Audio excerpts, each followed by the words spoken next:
Okay.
darker!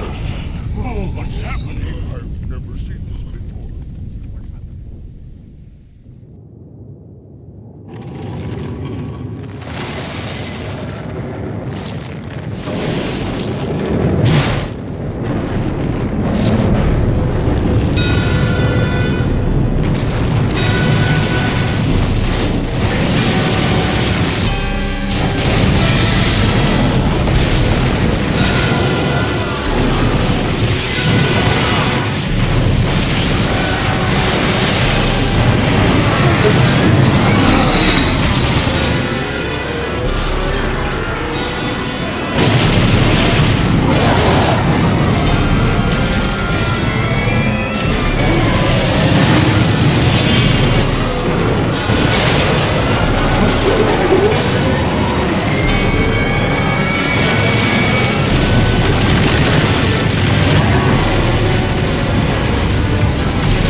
Let's take him down.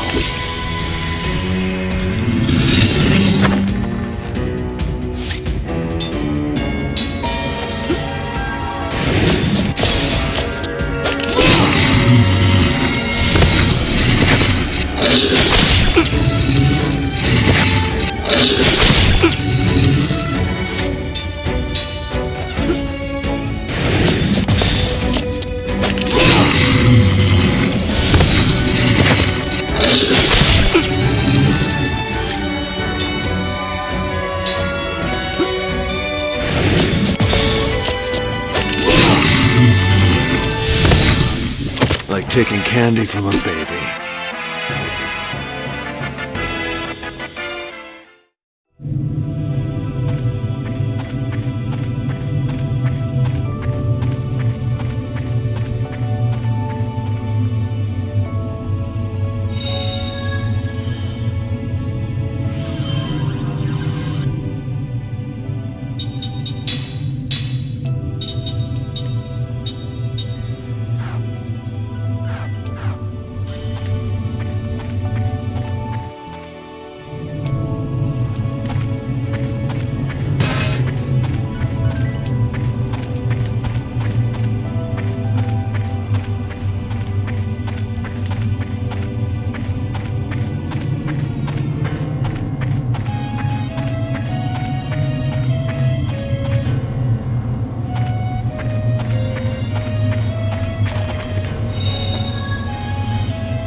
Guess we have no choice.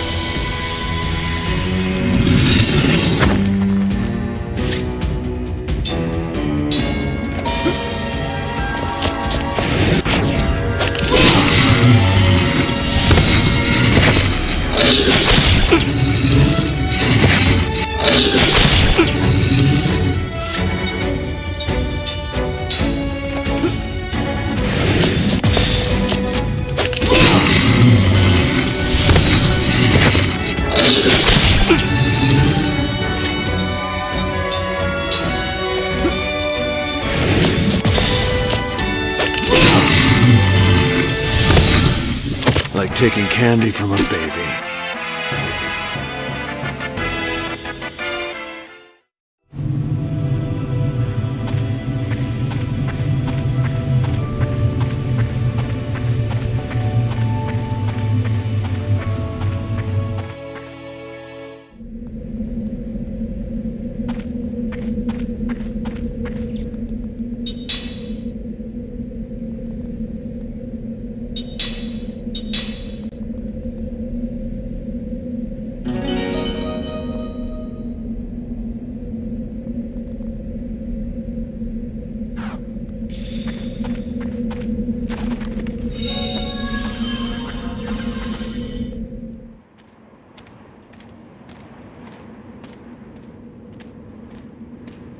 See anything?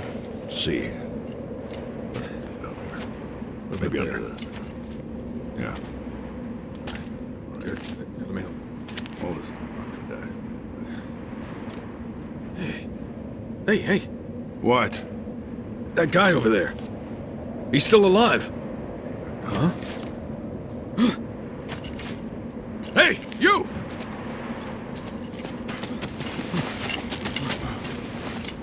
What about the others? You alone? What's your name? Your unit? Second Lieutenant Kai Marganar, Commander, 17th Platoon, Armored Magic Troopers. It's a miracle you made it. Come with me.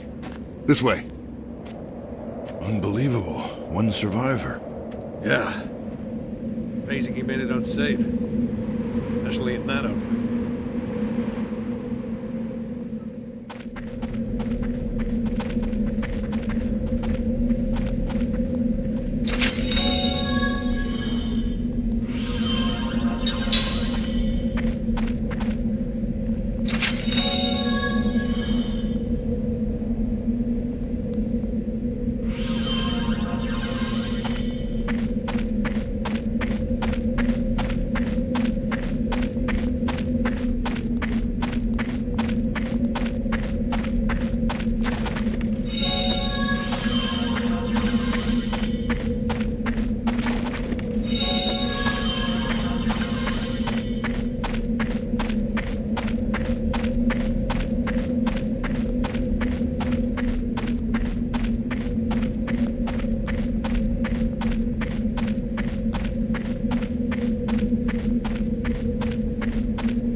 That's Officer Seth Balmore with the 43rd Magic Division.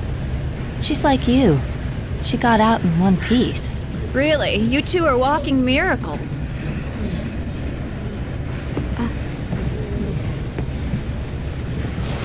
Hey, I...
Here's where you get off, Lieutenant.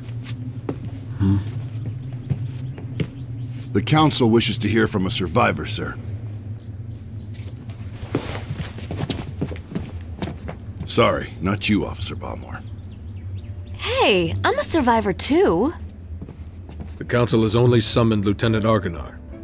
Sit down and shut up. Well, that's just weird. This way, Lieutenant.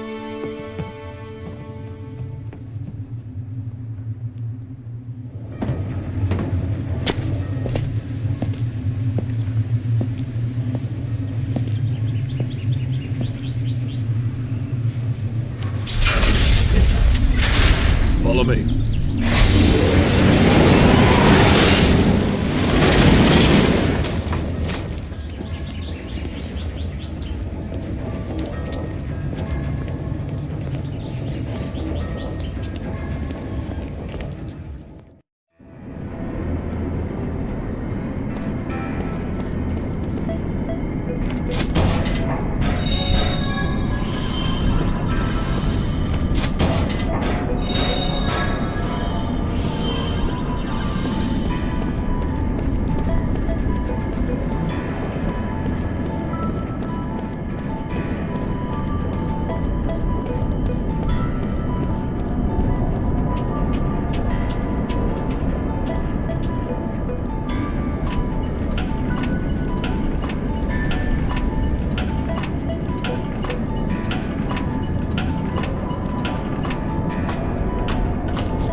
Hey, you're that guy, right?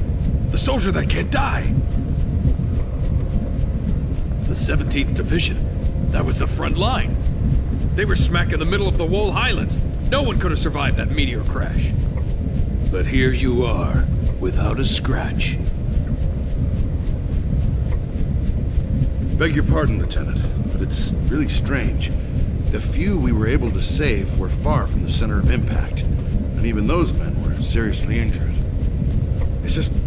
It's hard to believe that anyone could have survived that inferno.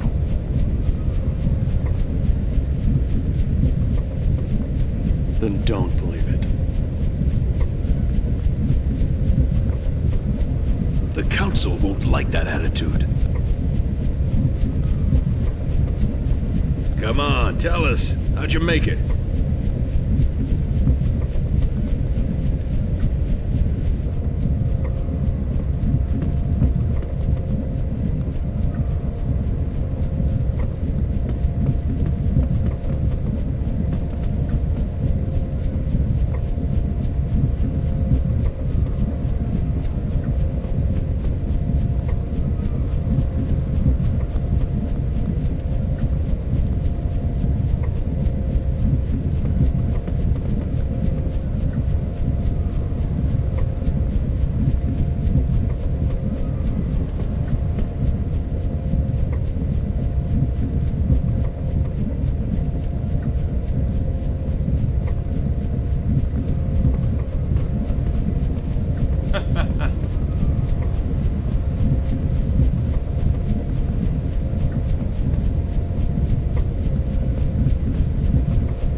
Years ago, a new power manifested itself onto the world. With its discovery came the magic industrial revolution.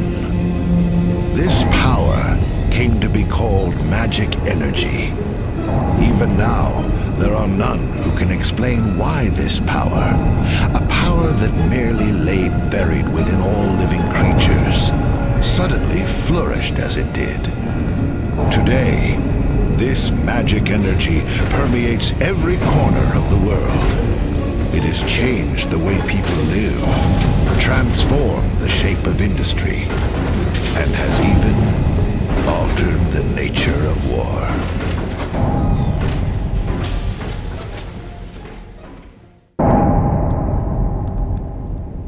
Is it true the Kents have requested a truce? Indeed. We heard that enough men were committed to cover the Wall Highlands and that most of the Kent force were eliminated. This war was started by them. It's only right they withdraw. We've also lost a tremendous number of troops. After suffering such a devastating loss, if the Goza were to strike now, there would be no way we could defend our country. And there are also whispers that Goza was pulling strings behind the invasion. What makes you think that the Goza were involved? We have confirmed that a large amount of military hardware has been moved from Goza to Kent. We assume Goza plans to use Kent to keep things stirred up and destabilize Ura. Are you saying that even the meteor crash was a Gozan plot? My lord, I have some disturbing information on that subject. We suspect that a situation at Grandstaff may have caused the meteor crash. Grandstaff? This is not the first time that stories about it have reached my ears. This is not confirmed, but magic energy may have leaked out of Grandstaff, interfered with something in outer space, and precipitated this disaster. Gongora! Yes, my lord. The Grandstaff falls under your jurisdiction. Do you have anything to say? Nothing for the moment. Where did you get this information? Construction of Grand Staff is going smoothly. Now that the forces of Ura have suffered such devastating losses, I think we have no other way to protect our land except with the magic energy that Grandstaff will provide. We should hold off on debating the pros and cons of Grandstaff until we've thoroughly reviewed the world's current situation. What you say makes sense. But our plan to use magic energy is a double-edged sword. With all sorts of rumors flying around, we might want to halt construction of Grandstaff. What? Only temporarily. As soon as it's clear that Grandstaff had nothing to do with the meteor collision, we'll resume construction immediately, Gongora.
basic plans for the magic industrial revolution. This new proposal would allow for more appropriate research to be carried out, helping to further the revolution. Critics fear that this new proposal will see large budget cuts for magical research, but the council has denied this, saying they realize the importance of staying ahead of Gotza, whose magical research poses a threat to our nation.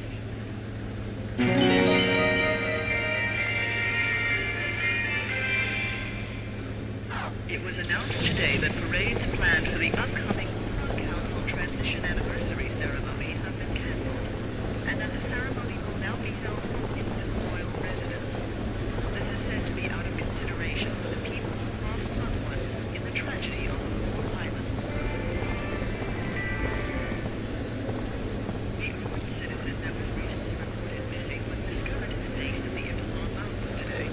Apparently, after leaving the city for business, the citizen encountered an unidentified creature on an and fled for his life. He was later found wandering in the wilderness by a merchant who was passing through the area.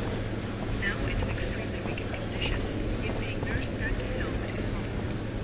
A guard who patrols the outer wall of the city warned that there are many magical creatures in the wilderness, making it extremely dangerous for the general public to venture out of the city. Today marked the initial trial run of a brand new magical engine at the factory in The factory has been working on developing a magic train for quite some time, and thanks to this new device, they say that we could see a much more advanced train in the very near future. Northern nation Gotza has already completed development of their own magic train, and up until now there has been criticism that our own urban research was falling behind. However, this new development has rendered that criticism meaningless. Many fellow researchers and engineers were present at the unveiling of this new technology, asking many questions about the new development.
Well done. You may leave.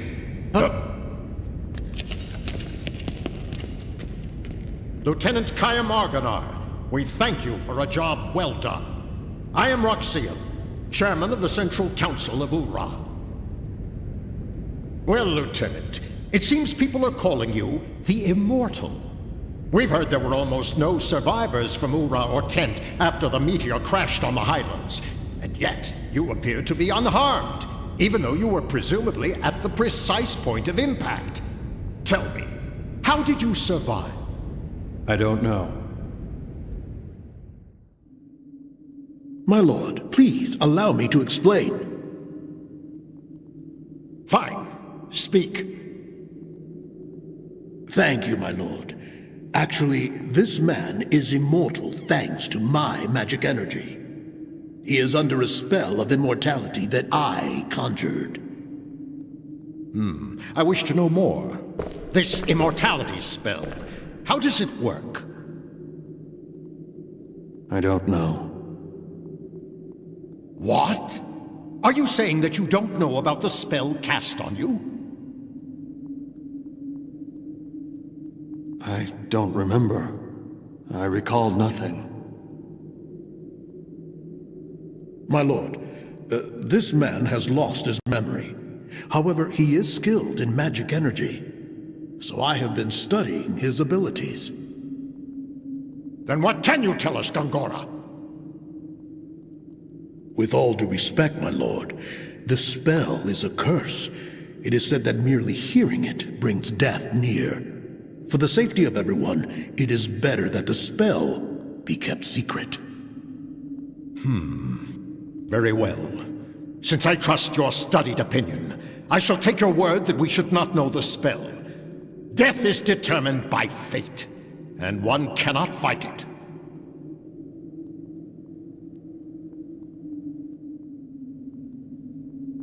Lieutenant, since it seems that you cannot be killed, the Council would like to bestow a special mission on you.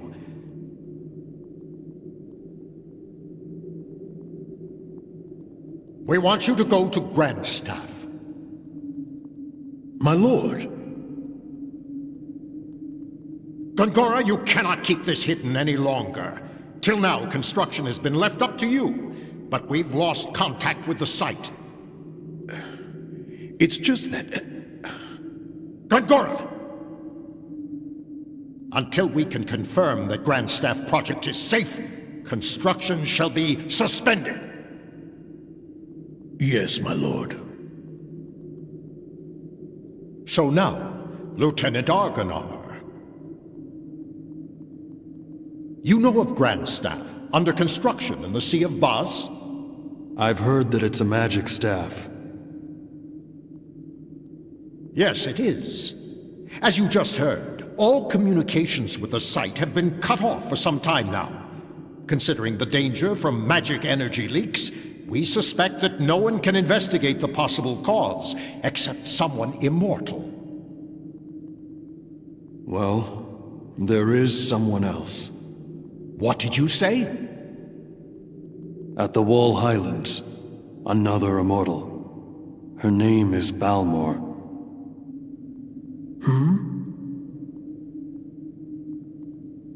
Well then, this other one shall accompany you. I shall summon her. Quickly, make the arrangements! Right away, my lord. My lord, pardon me for saying this, but I'm building Grandstaff for the sake of our nation and its people. Enough! We will await Kayam's return and report. Of course, my lord. You are dismissed, Lieutenant.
And now, counselors, I propose that Gongora be removed from Grand Staff Project, with control transferred to this council. My lord! In addition, until Lieutenant Argonar completes his investigation, I propose that Gongora be confined to his residence under surveillance. Those who disagree with my proposal, raise your hands now. It appears I have no choice but to agree. I see there are no objections. It is decided.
very little commentary on here. I kind of want to relax, reimagine the story one more time. Okay, we'd have been this way. Well, I guess we need progress. Progress.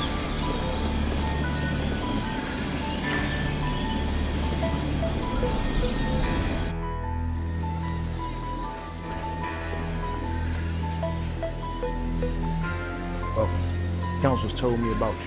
Please enjoy your stay. As Kaim slips into deep sleep, his dream unfolds. A dream or his past.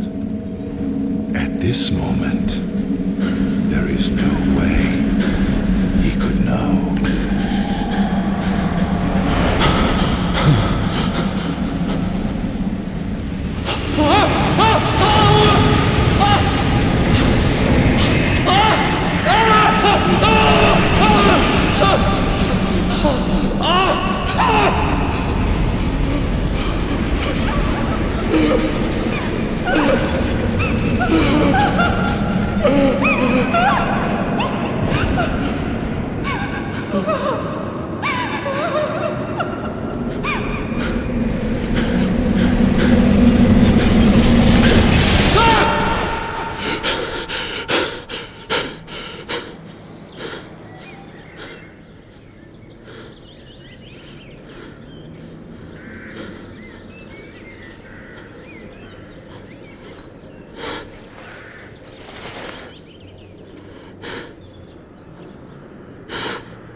Locked deep within his heart.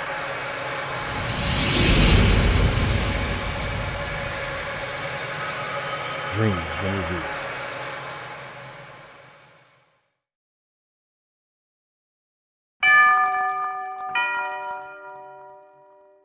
Family members have tears in their eyes when they welcome Kaim back to the end of his long journey.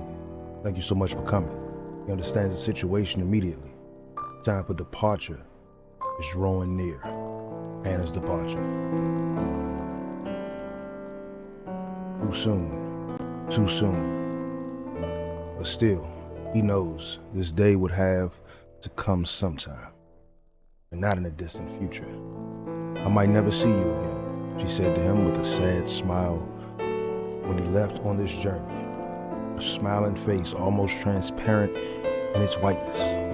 So fragile, and therefore indescribably beautiful as she lay in the bed.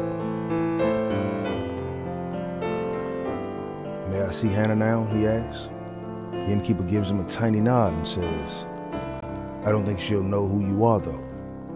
She hasn't opened her eyes since last night, he warns Kaim. You can tell from the slight movement of her chest that she is clinging to a frail thread of light, but it could snap at any moment. It's such a shame. I know you made a special point to come here for. Another tear glides down the wife's cheek. Never mind, it's fine, Kaim says. He's been present at innumerable deaths, and his experience has taught him much. Death takes away the power of speech, first of all, then the ability to see. What remains alive to the very end, however, is the power to hear. Even though the person has lost consciousness, it is by no means unusual for the voices of the family to bring forth smiles or tears. Kaim put his arm around the woman's shoulder and says, I have lots of travel stories to tell her. I've been looking forward to this my whole time on the road. It Instead of smiling, the woman releases another large tear and nods to Kyle. And Hannah was so looking forward to hearing your stories. Her sob almost drowns out her words. The innkeeper says, I wish I could urge you to rest up from your travels before you see her, but Kyle interrupts his apologies. Of course, see her right away. There's very little time left. Hannah, the only daughter of the innkeeper and his wife, will probably breathe her last breath before the sun comes up. Chaim lowered his pack to the floor and quietly opens the door to Hannah's room.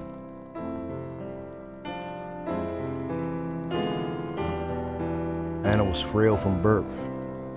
Far from enjoying the opportunity to travel, she rarely left the town or even the neighborhood in which she was born and raised.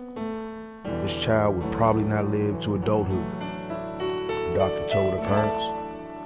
This tiny girl with extraordinarily beautiful doll-like features the gods had dealt an all too sad destiny. That they allowed her to be born the only daughter of the keepers of a small inn by the highway was perhaps one small act of atonement for such iniquity. Hannah was unable to go anywhere, but the guests who stayed at her parents' inn would tell her stories of the countries and towns and landscapes and people that she would never know. Whenever new guests arrived at the inn, Hannah would ask, where are you from? Where are you going? Can you tell me a story? Got a little too much bass to try to sound like Hannah, sorry. She would sit and listen to their stories with sparkling eyes, urging them onto new episodes with, and then. When they left the inn, she would beg to please come back and tell me lots and lots of stories about faraway countries. She would stand there waving until the person disappeared far down the highway, give one lonely sigh, and go back to bed.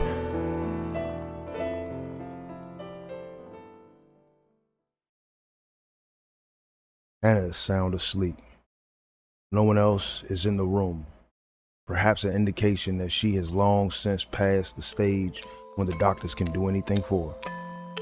Chaim sits down in the chair next to the bed and he says with a smile, hello, Hannah, I'm back. She does not respond.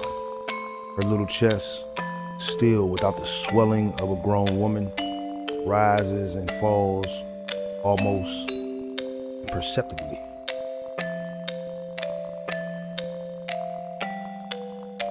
I went far across the ocean this time, he tells her.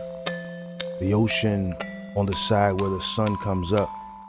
I took a boat from the harbor, way, way, way far beyond the mountains you can see from the window.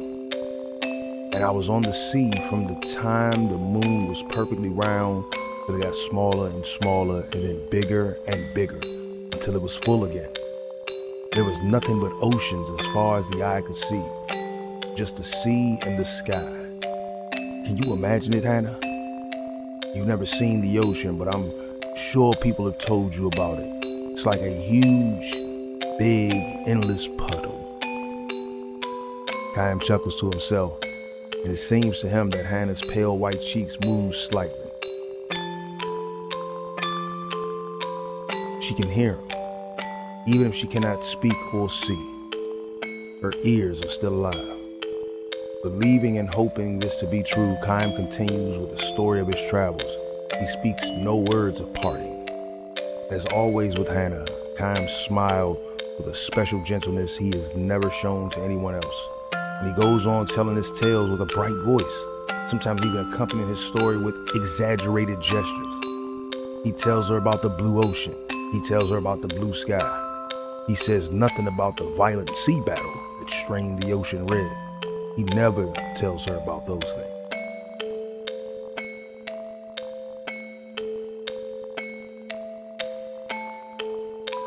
Hannah was still a tiny girl when Chaim first visited the inn. When she asked him, where are you from? And will you tell me some stories? With her childish pronunciation and innocent smile, Chaim felt a soft glow in his chest. At the time, he was returning from a battle. More precisely, he had ended one battle and was on his way to the next. His life consisted of traveling from one battlefield to another, and nothing about that has changed to this day.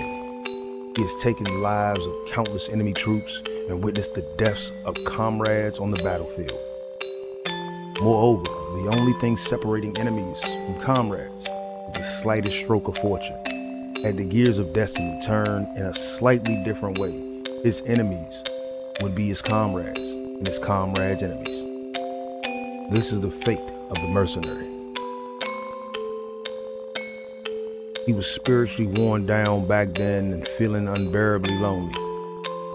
As a possessor of eternal life, Chaim had no fear of death, which was precisely why each of the soldiers' faces distorted in fear, and why each face of a man who died in agony was burned permanently into his brain.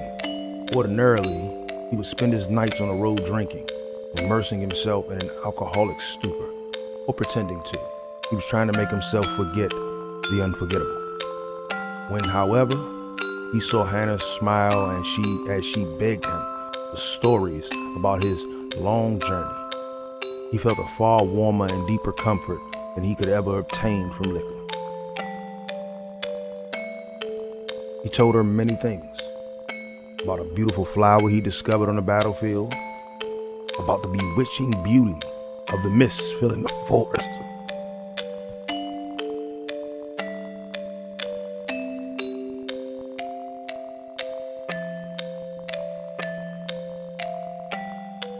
Sorry about that one. About the bewitching beauty of the mist filling his forest the night before the final battle. About the marvelous taste of spring water in a ravine where he and his men had fled after losing battle. About a vast bottomless blue sky he saw after a battle. He never told her anything sad. He kept his mouth shut about the human ugliness and stupidity he witnessed endlessly on the battlefield. He concealed his position as a mercenary from her, kept silent regarding his reasons for traveling constantly, and spoke only of the things that were beautiful, sweet, and lovely. He sees now that he told Hannah only beautiful stories on a road like this, not so much out of concern for her purity, but for his own sake.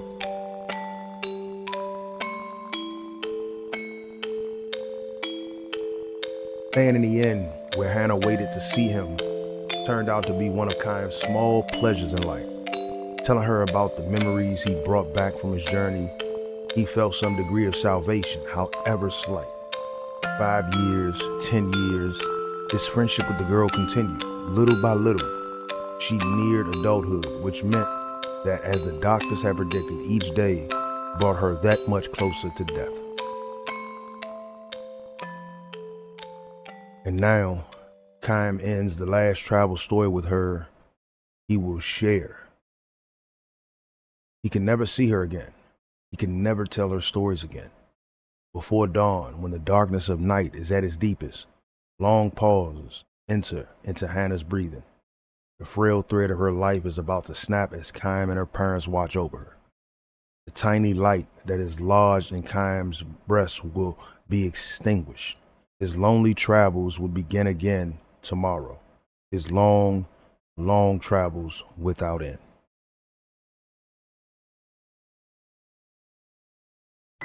You'll be leaving on your own travels soon, Hannah, Chaim tells her so gently.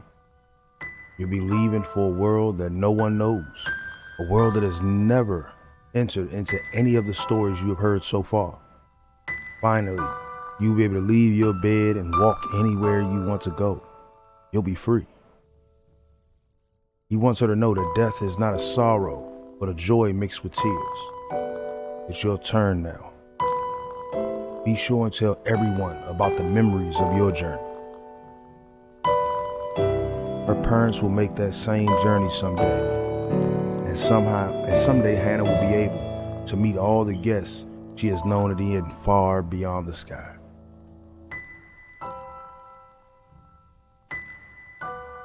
I, however, can never go there. I can never escape this world. I can never see you again. This is not goodbye. It's just the start of your journey. He speaks his final words to her. We'll meet again.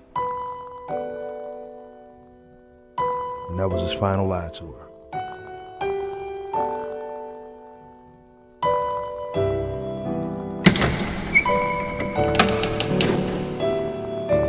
Hannah makes her departure. Her face is transfused with a tranquil smile as if she had just said, "See you soon." Her eyes will never open again. A single tear glides slowly down her cheek.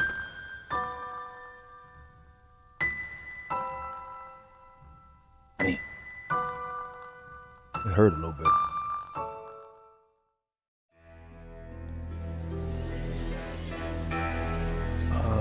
No, I don't need to view the tutorial for 1,000 Years of Dreams. I'll come across stories and, try to read them.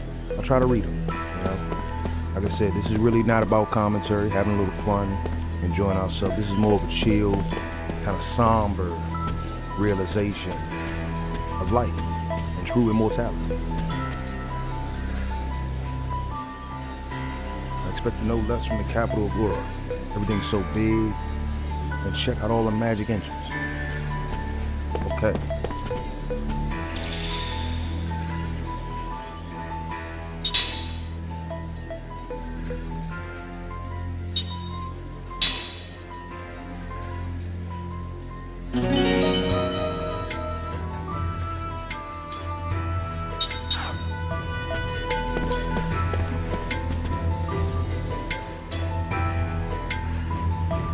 Did you sleep well? No messages for you yet, I'm afraid. We'll hold any messages that come for you here, so please don't hesitate to take a stroll outside. I'm sure you like to forget the horrors of the battlefield. Oh, by the way, feel free to use any of the items you find here. They're compliments of the house. Oh yeah, I already alluded that.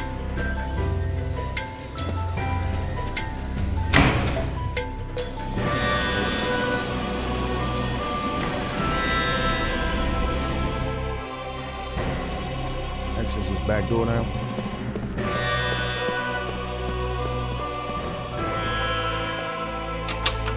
Oh, nope.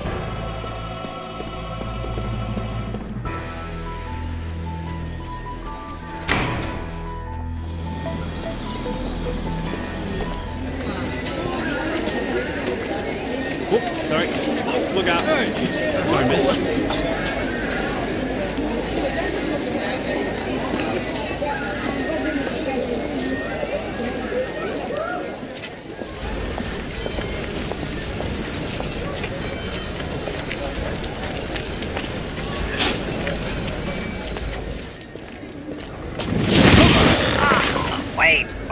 Wait, let go! My throat! My throat! Damn! Why are you following me? You're Kai Marganar! I mean, Lord Gongor asked me to do it! It's the truth! I'm supposed to tell you to go to his manor. He has something important to tell you! You are? Jansen, messenger for Lord Gongora. At your service.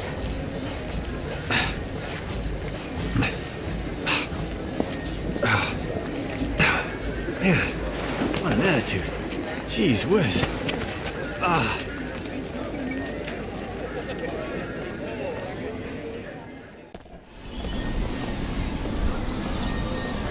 Guess we finally headed to Gongora's match.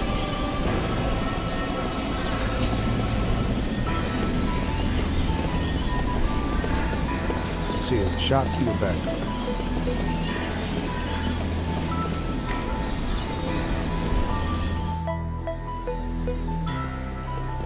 Nope.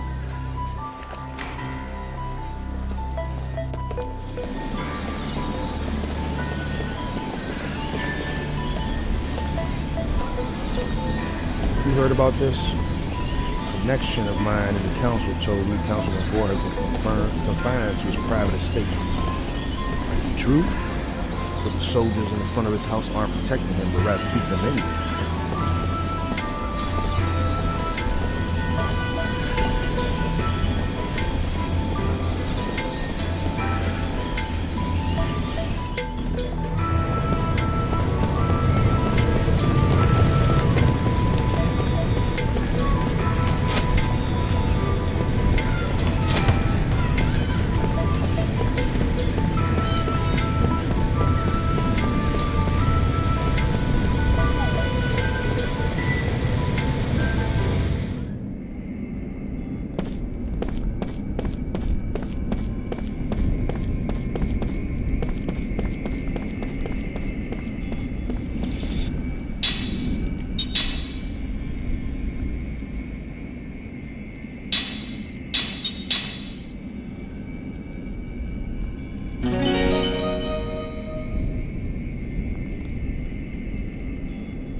Lord Token is currently visiting. Please wait a little longer.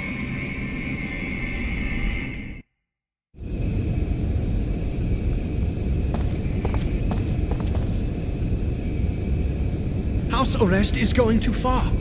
I have firmly opposed Roxian on this. Do not despair, Gongora. Thank you, Your Majesty. It is much more than I could have asked. Your father would have been pleased. I could never fill my father's shoes. And now that Ura is a republic, I am simply a citizen like everyone else. I am no longer Your Majesty. I respect the royal blood that flows in your veins. It is only fitting that I offer the respect you're due. Do not be foolish. People will think you're a dissident who wants to restore the monarchy.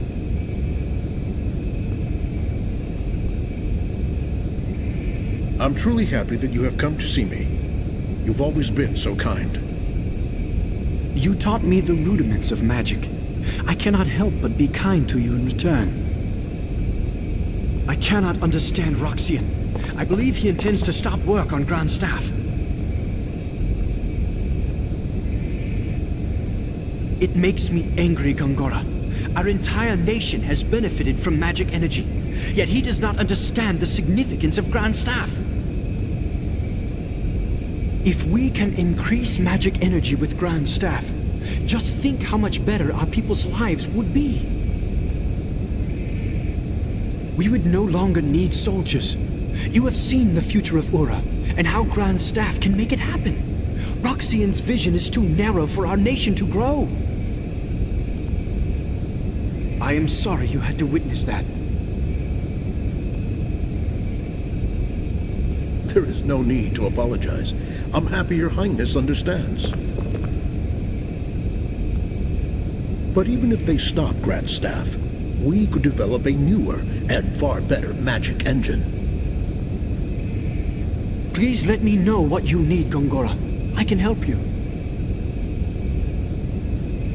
I am unworthy, Your Highness.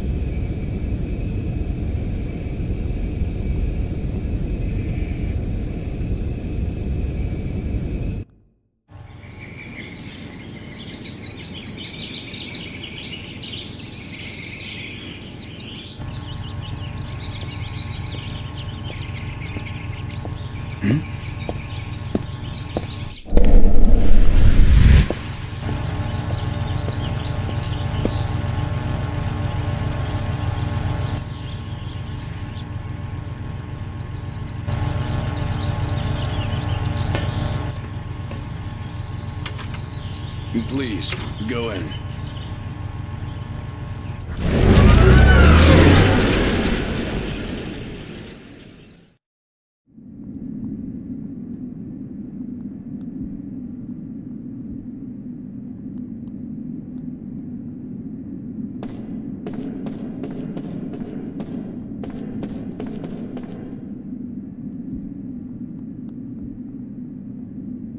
Lord Gongora is waiting in his study on the second floor.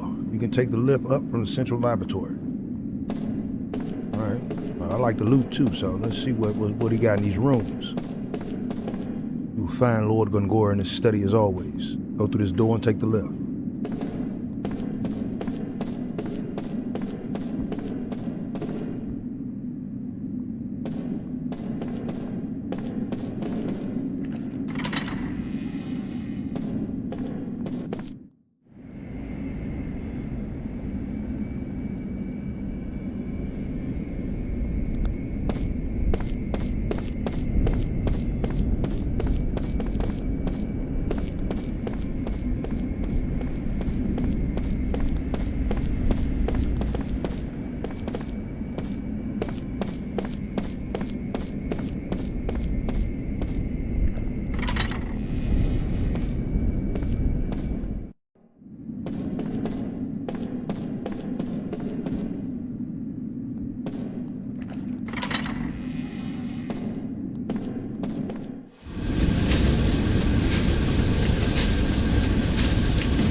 How could she be in Ura without me knowing?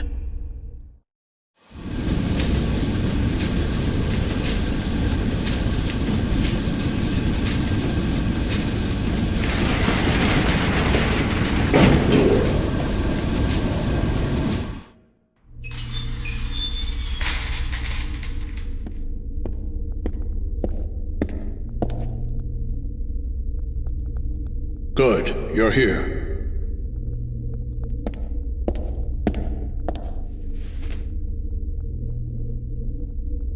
I asked you here for only one reason. Hold on. What is it? Oh no. Great, here he comes. Hey, whoa, hey, you are really short-tempered. Hey, I don't have a sword, okay? Easy. Why are you here? I told you I'm just a messenger. I came to see if you really come or not, which you have, so that's good. That's enough, Kaim. He's on our side. Thanks. A little late, though. We can use him. He's cunning and quick, and he has many connections. I want you to take him on your investigation of Grand Staff. No way, sir. You know, I thought he'd say that, my lord. His shoes, hello? Look, this other immortal joining the investigation, she might be dangerous. Why? The woman was once a pirate. I don't know how it happened, but she's now a soldier for our army. Well, the past is the past, and I know little else about her. Take Jensen with you. He can help keep her in check. Despite what else he may be, he has a healthy respect for women. So, you know, I heard she was a looker, if you catch my drift. I mean, you've seen her, right? Okay, be that way. You guys are way too serious. Pirate. All right. Understood. All right, then. I'll be there early. Oh, yeah, you can count on it. Remember, Kaim, you're the only one I can trust.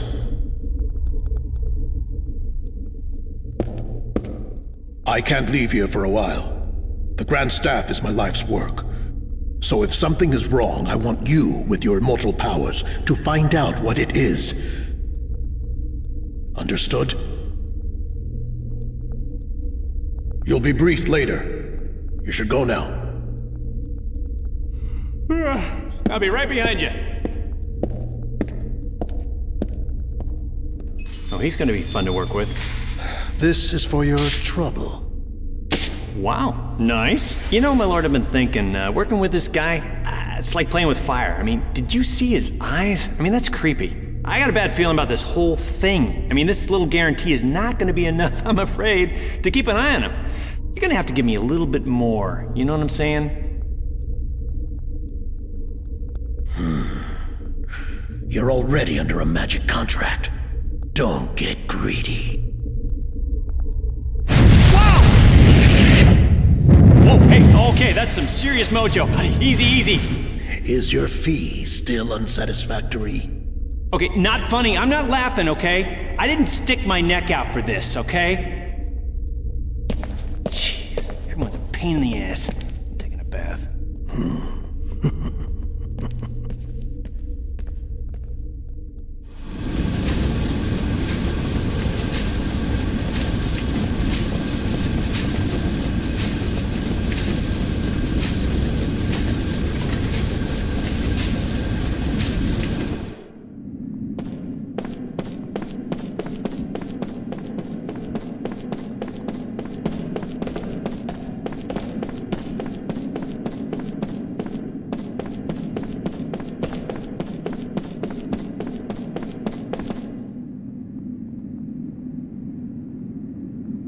Lieutenant Argonaut, do you have everything you need for your journey to prepare yourself well, so that you may better fulfill the expectations of Lord Gungor?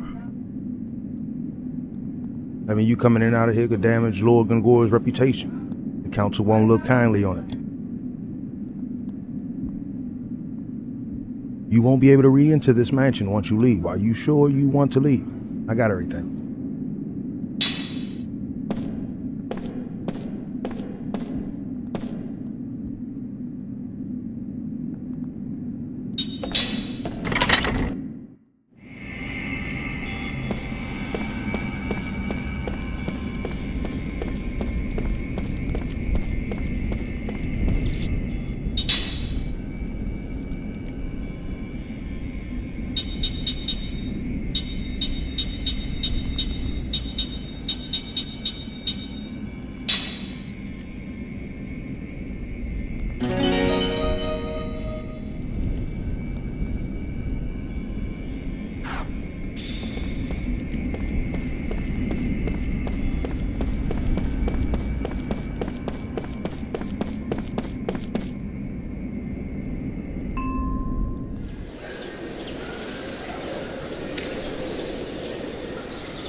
Hey! I've been looking everywhere for you. I heard about the Grand Staff investigation. Looks like we both got the short end of the stick. It's not enough that we just keep surviving, eh?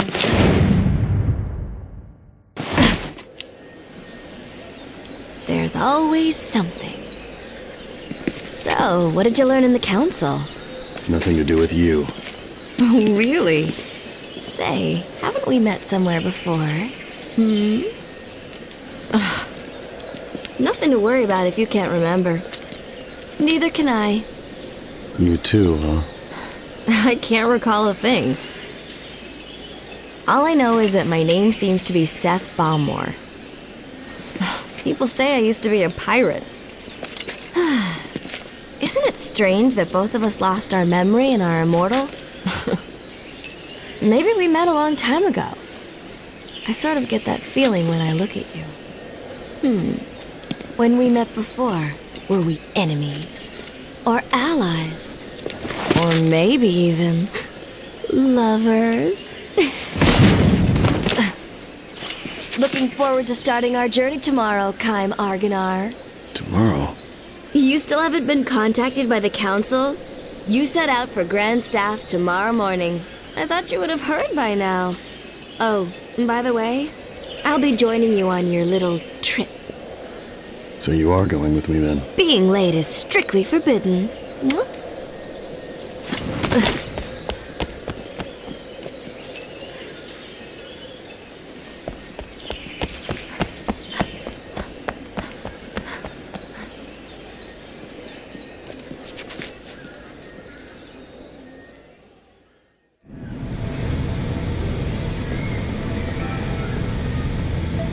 Let's head back to the end.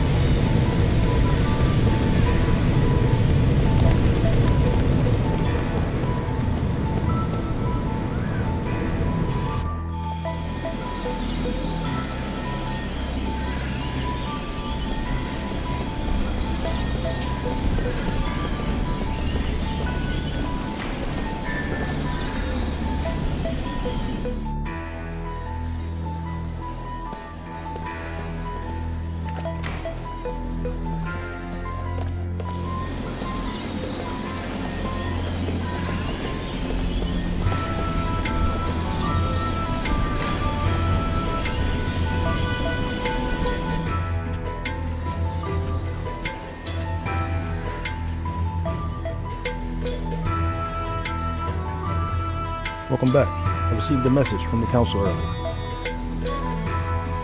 You're gonna report to the Great Gate for your next mission. If you head to the station, you can either take the monorail or pick up a taxi to the Great Gate. Be careful out there. I'll try.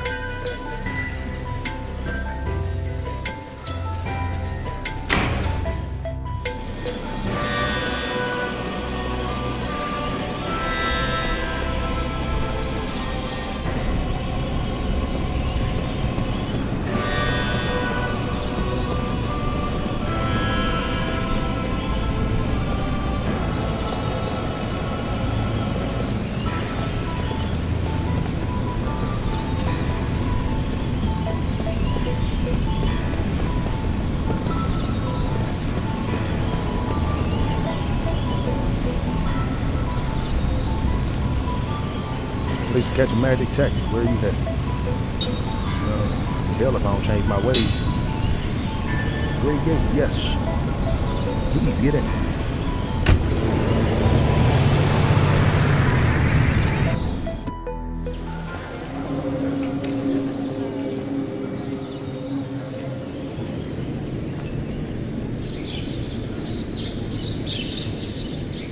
Why aren't we leaving? We should have already been gone by now.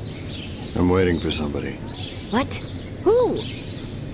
There's somebody else on the team. Huh? I haven't heard about that. I have.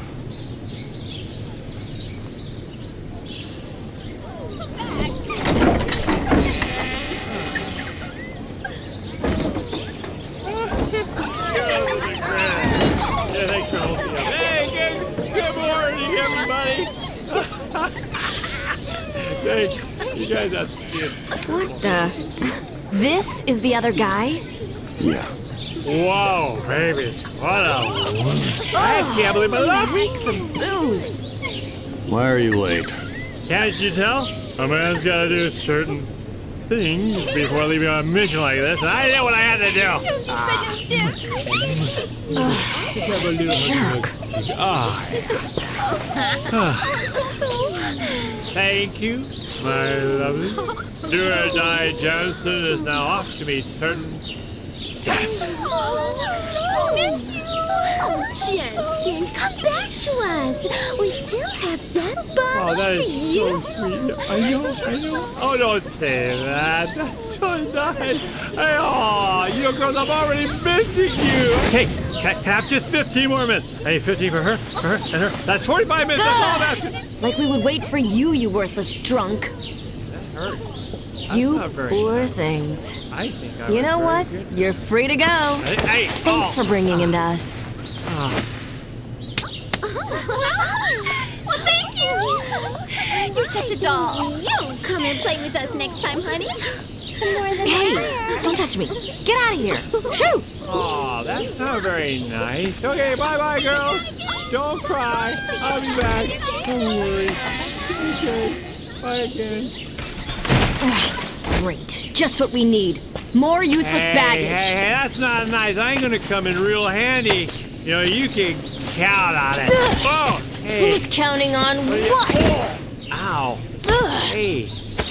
Man, you are so angry. What is your problem?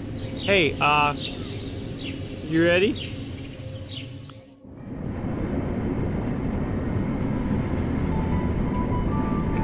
I don't need the skill link tutorial. I already know how to operate that.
Soldier telling me he lost his helmet. Where the heck could it be? So he dropped it through the gap while he was going up on the lift. Dropped it through the gap.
Cargo lift is tripping. Do you know how to use this thing? Can't get back up there without going up the lift. It's pretty easy to screw it up if you aren't careful. Plus there's that junk in here too. but I've got to get these lifts moving. What to do? Yeah, I got you. And how things work. Use these 3 levers to work the lifts. Each lift can stop at the top, middle, or bottom. And we need to get all of them to the bottom here. Tricky part is that pulling one lever moves 2 lifts at once. What's worse, each lift goes up and down in its own particular pattern. Okay? Also, you can move the lifts only a set number of times. After 6 movements, it already automatically resets to the default position. So you can't screw up too bad, at the very least.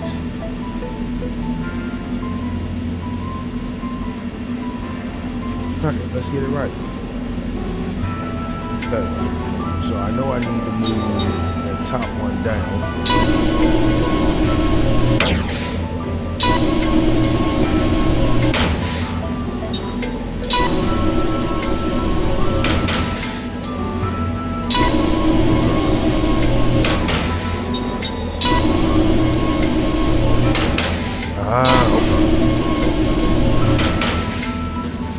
Okay, got it.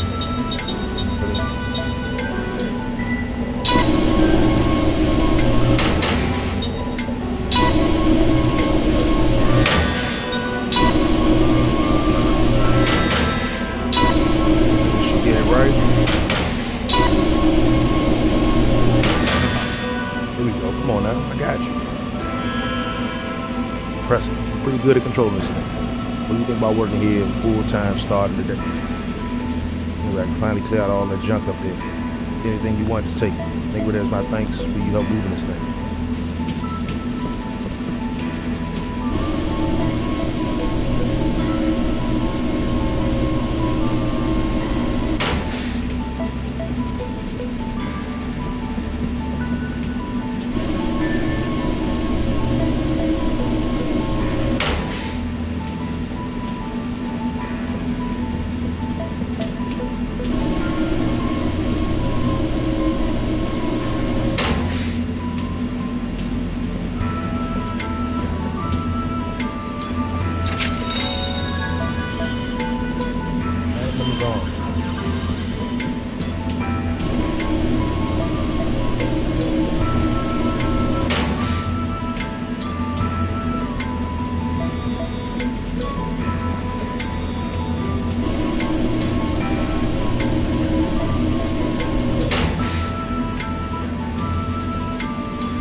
Find his dudes.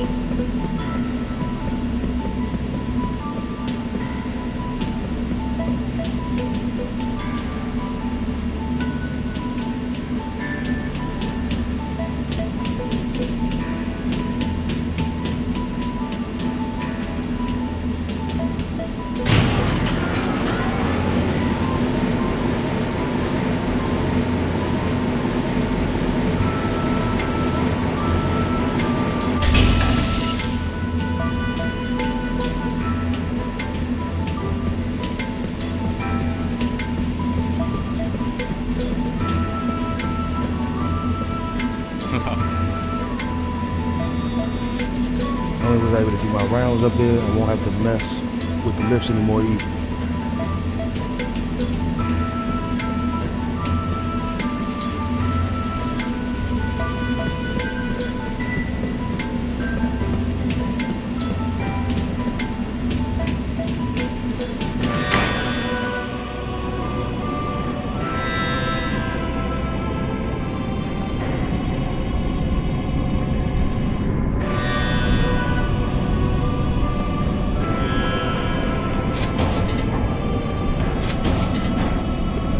Ain't nothing else in them.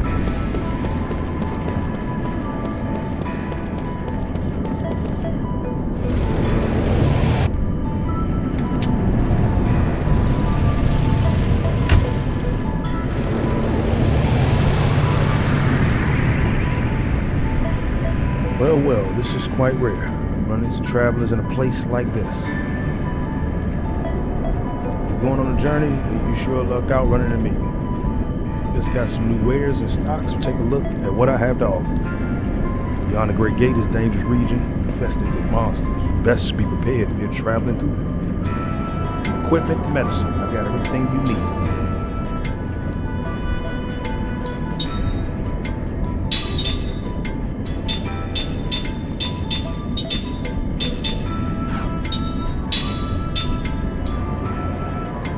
Bracelet, Zerka necklace. Alright, so I got the Holy Night charm already.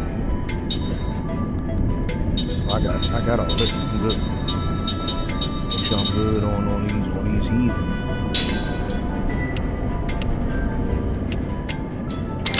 Take an extra 5 with me.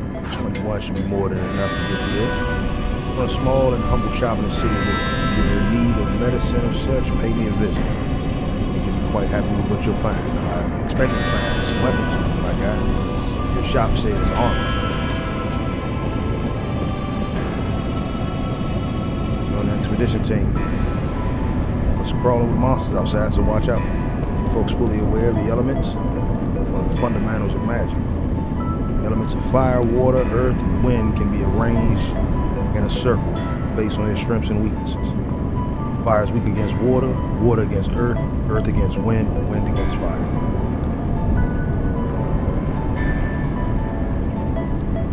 Magic and monsters all work under these elements, so be aware. The system can dramatically change the way you fight.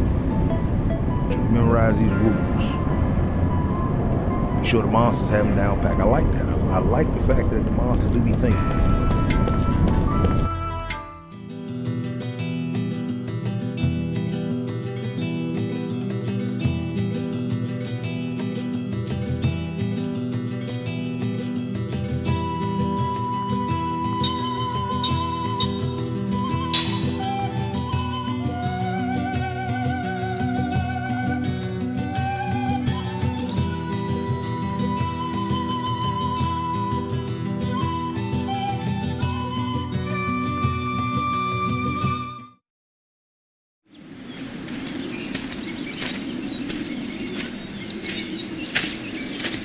Easy, Buck. I just gotta follow him. This is like a death march. Hey, we gotta get through that? There's no road! Pull yourself together. If this is all it takes to wear you out, we're in trouble. Yeah, well, I don't wear out in bed. Once we get through here, there's the Ypsilon Range. Those mountains are steep and rugged. The weather is unpredictable. And since the ground is unstable, we have to be on the lookout for rock slides, too. Of course, I expect to see you take a tumble into the canyon before we see any rocks doing it. Yeah, funny. You know, Lord Gongora was saying you have a problem with your memory, right? I mean, you sure know these mountains well enough. And of course, you know you shave your legs every day and you pluck your eyebrows. And you owe me money, so I'm confused. You sure you really don't remember? My body remembers. What? There was a time when I used to rush through here. I was a pirate, and supposedly I also went through these mountains. But I just don't know what the truth is. I don't have any answers. Huh. Well, what about you? Did anyone tell you what you once were? No. Nothing? Nothing. Well, since you're so upbeat and happy, I doubt if anyone will remember you. That's fine with me. Oh? My body also remembers. How so? Just that it was painful. If I happen to remember, and my past didn't amount to much, then I think it's probably better to have never remembered. Oh yeah, that's smart. Kaim, there's no need to rush it. Your memories will come back gradually. And they're not all bad. What? No breaks? You just had one. Yeah, how about some water? A little fruit? How about a foot massage? My feet don't stink. Kaim, you up for that? Hello?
Formation of front row provides a defensive wall for the back row, so any damage inflicted on the enemy's back row is reduced.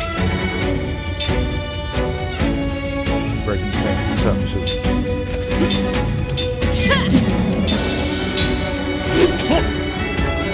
See how tight the front row's defense is with this. Guard condition. Engage up the left hand corner and screen the face of enemy's guard condition. Engage on the right defense, allies guard condition. Guard condition is made up of the total HP of the front row. By attacking enemies in the front row, you reduce their guard condition. Easy enough, right? The enemies in the front row and the back row start losing their defense.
Was a waste of time. I ain't find no good loot on that battle.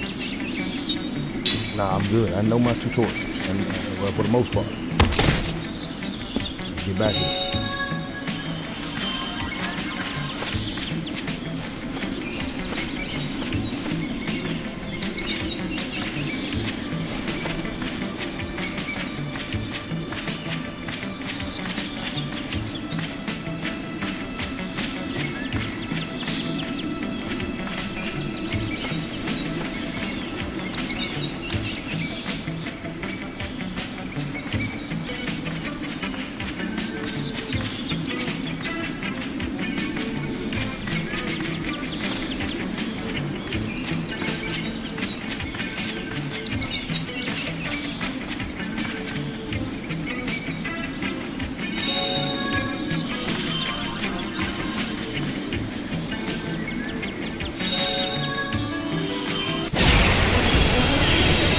Guess we have no choice.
You want a piece of me?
Like taking candy from a baby.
This does not look good!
That was a close one.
If it's a fight you want, you got it.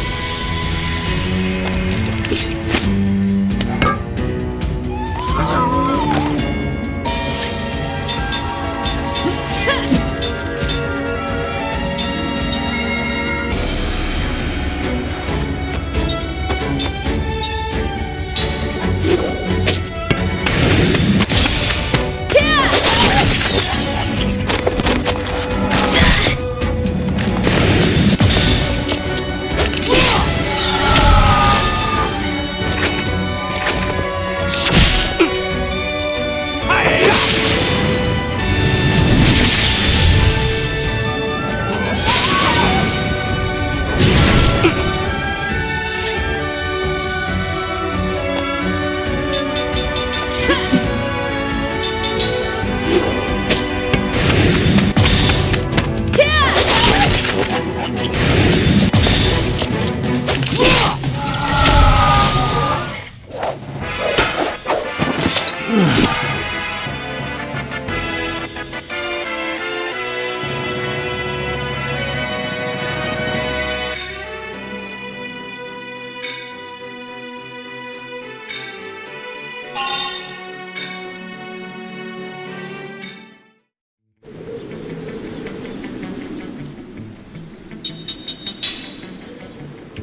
learn skills. You gotta keep going. You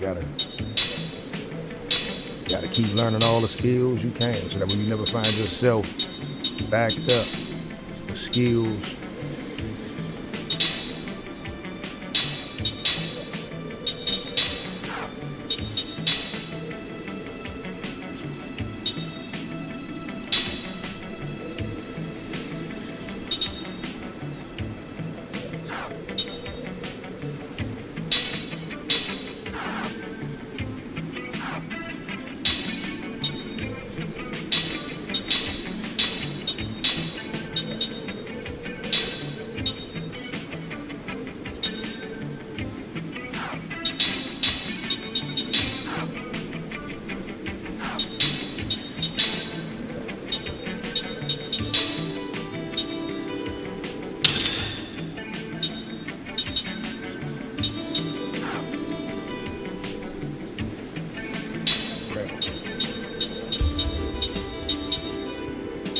you don't learn.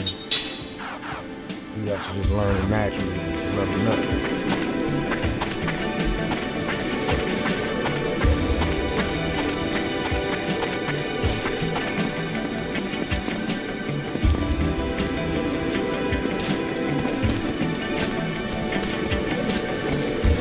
Hey, I want to ask a favor.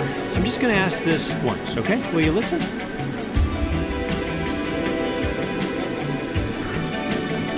All right already, what do you want?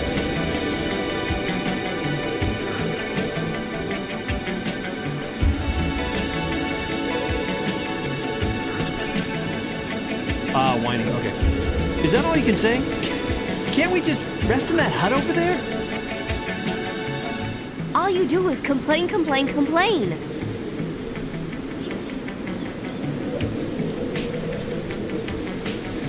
I'm not like you two. I'm a normal human being. What should we do?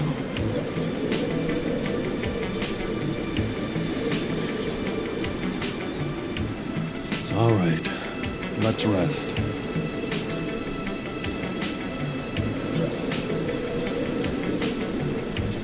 Thank you.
Right, we finally reached the mountain hut. Everyone is worn out. I could barely keep my eyes open long enough to leave these few words. We're going to stay in this hut for a while. A giant monster inhabiting the Epsilon has appeared. We've only glimpsed its shadow near the peak, but it was enough to make us think twice about going on. We got a light fever, probably from the rain during the climb. The weather changes so fast up here. I still have my appetite, and I've taken some medicine too. I should be fine after I'm rested. The keeper of these mountains is still on the prowl near the summit. We hear the beat of its giant wings and roar periodically. We should be safe in his hut, but who knows when we will be able to leave. I thought the Epsilon Mountains was a terrifying place, a nest of monsters, but everything is so beautiful up here. We discovered an exquisitely red flower today. There isn't much else to do right now. The master of the Epsilon Mountains finally seems to have moved on. At last we can leave this place. We're going to ensure our safety tomorrow and depart.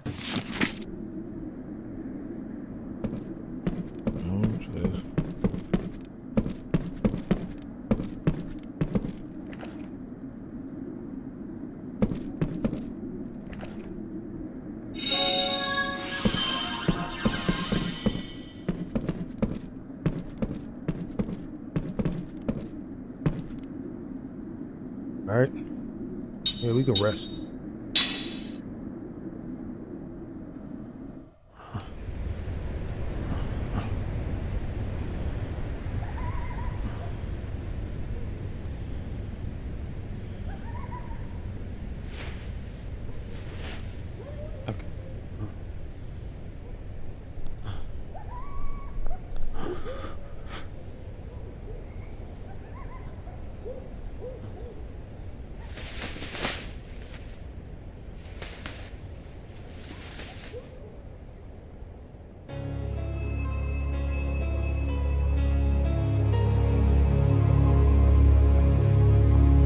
Listen, if either Kime or Seth seem like they're starting to regain even a fragment of their memories, use this.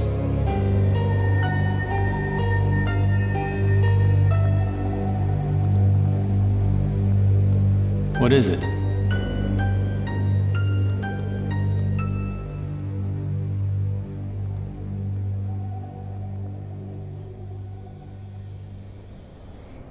Oh, hi. I couldn't sleep. I'm usually exercising, sparring with people, and I work out a lot before I... Was that all? Was what all? About what? You know what I mean. Yeah. Well, no, I don't know what you mean. What do you mean?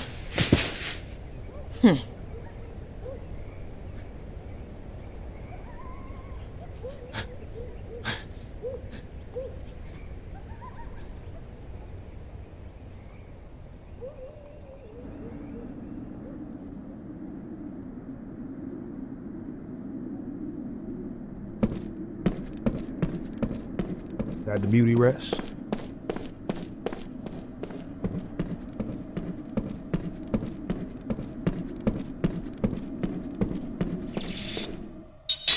I'm gonna overwrite the save that I just made, just because it's in the same area.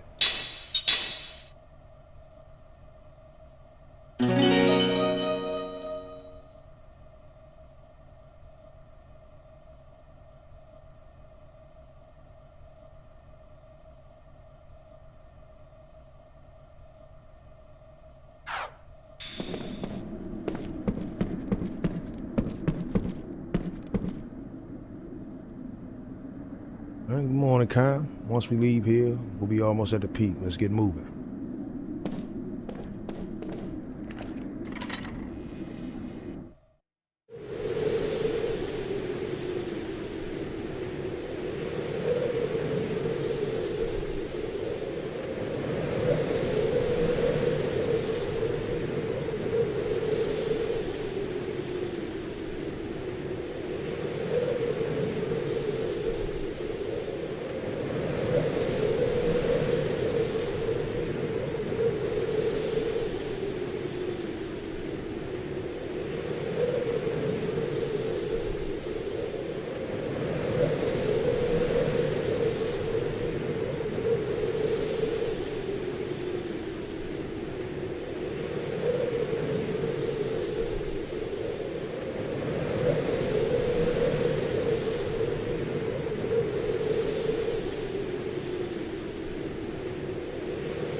The air feels humid. Well, it's not gonna rain. I know the weather. I have a sense about these things. And the sun's gonna break through any second, and you'll be peeling off the clothes. Trust me. Oh, great. It's raining. What'd I say? It's gonna rain. I knew it. Man.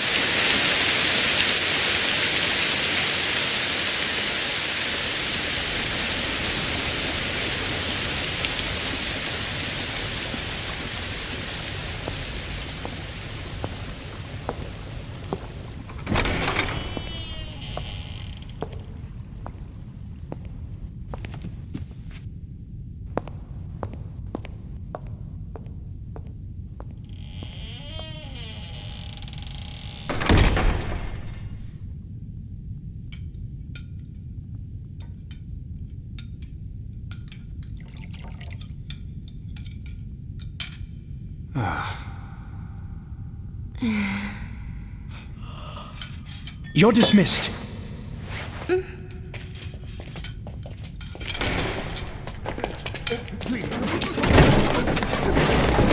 Oh, Lord Gongora, please wait. Pardon the intrusion. Oh! Gongora, what are you doing? A moment, please.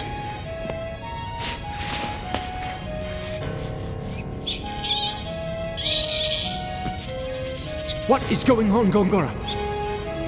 Answer me! The council has placed you under house arrest! Behold.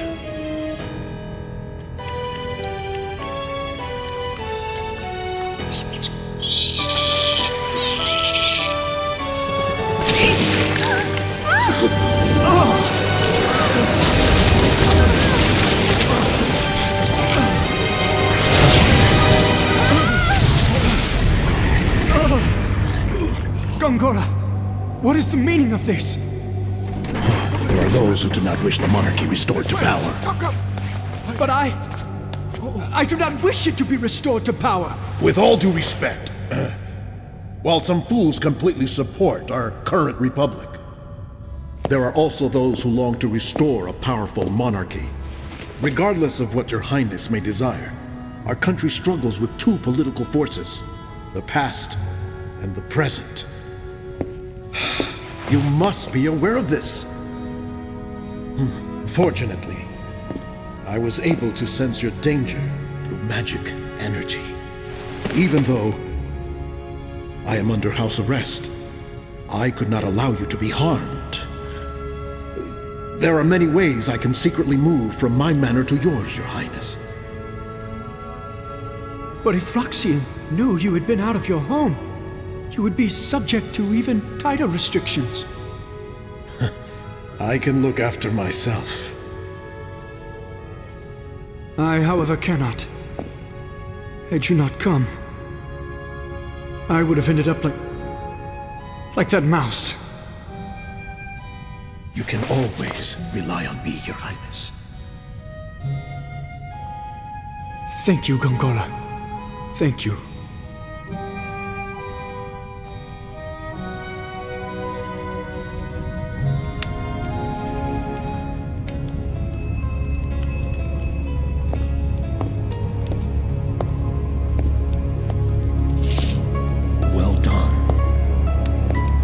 We'll have to push him harder. I'll be in touch when the time comes.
cause memory that is locked deep within his heart.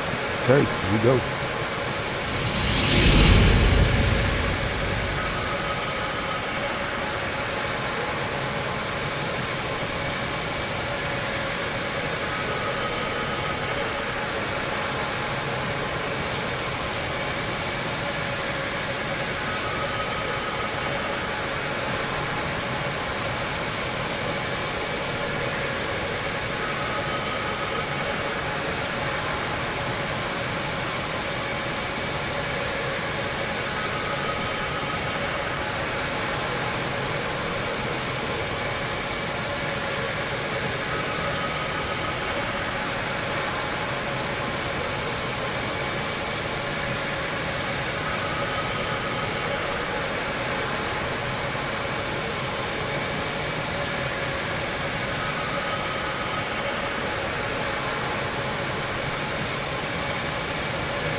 Rain has been revealed.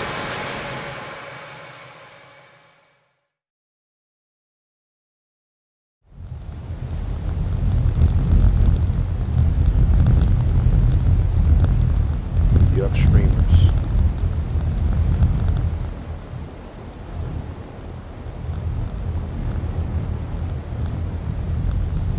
Strong winds, always blown across this vast grassy plain. Perhaps the area's topography has something to do with it, but the direction of the wind remains constant, irrespective of the time or season, from east to west, from the horizon where the sun rises to the horizon where the sun sets. Swept by the unceasing winds, the misshapen trunks and branches, shrubs all inclined to the west. Tall grasses do not grow here.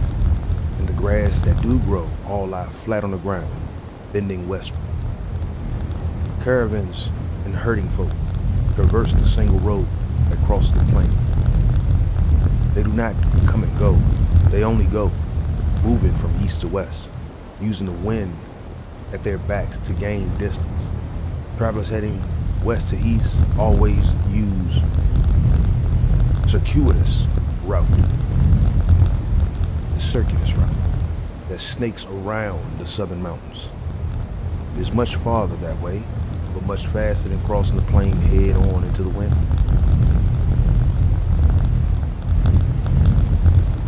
The road across the plain is called the wind stream.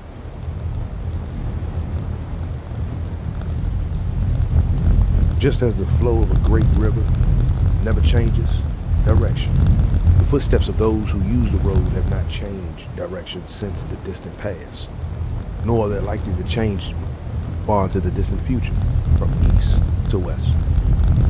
Human shapes that appear from the horizon where the sun rises disappear over the horizon where the sun sets. They never pass oncoming travelers, with only the rarest exceptions.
First time she passed Kym on the wind stream, the girl was just an infant.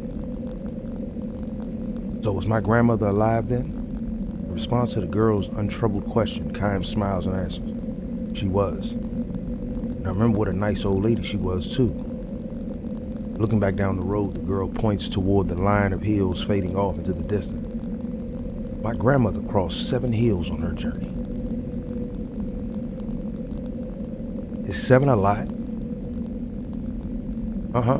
Grandma lived a long time. Most people enjoy their journeys. Most people end their journeys after 5 hills.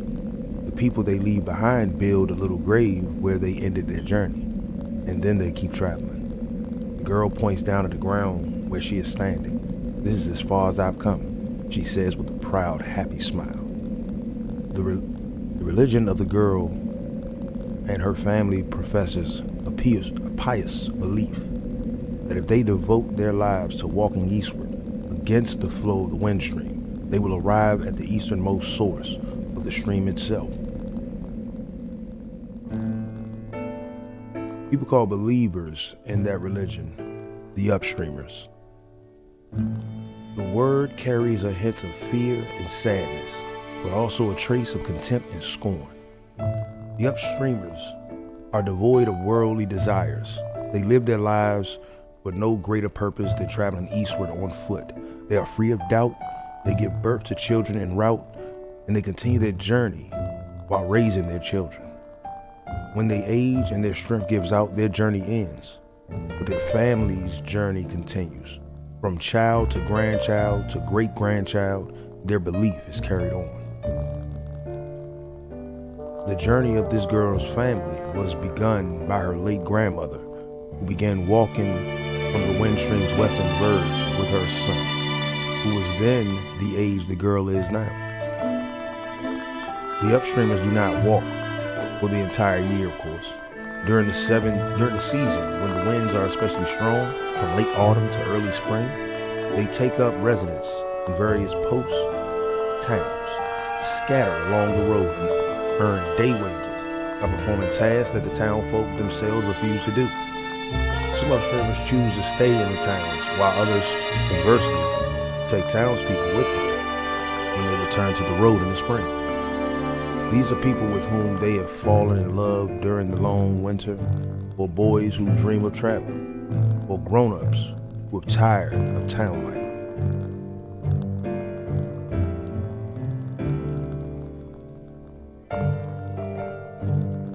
Such are the reasons the townfolk look upon the upstreamers with complicated gazes.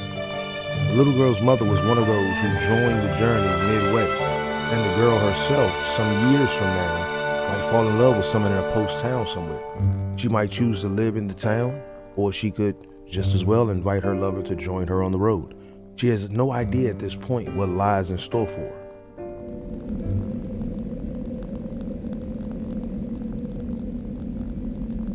The girl's father calls out to her, "Time to go." Their brief rest is over. She seems sorry to leave and stands up reluctantly. "Too bad," she says. "I wish I could have talked with you more, but we have to get to the next town by the time the snow starts." Constantly exposed to headwinds, her cheeks are red and cracked, her lips chapped, but her smile is wonderful as she wishes Kym a safe journey. It is a serene smile of one who believes completely in the purpose of her life, without the slightest doubt.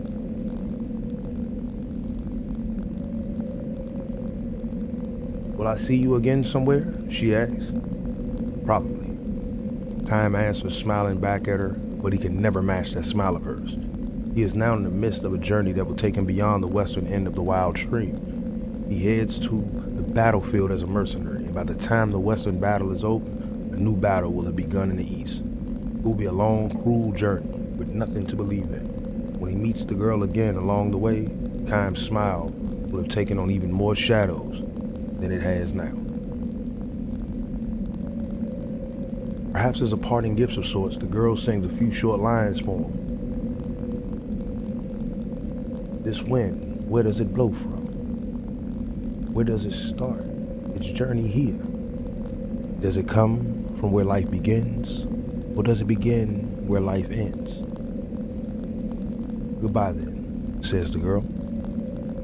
Trudging on, one labored step at a time, hair streaming and the head wet.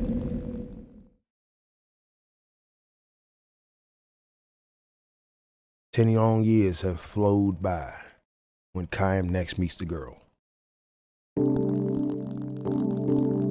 It is spring, when the grassland is dotted with lovely white flowers. She has become the wife of a young man who does tailoring and shoe repair in one of the post towns.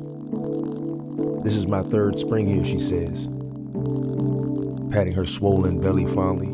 In a few days, she will give birth to a child. She will become a mother. And your parents? Chaim asks. She shrugs and glances eastward. They are continuing their journey. I'm the only one who stayed on here.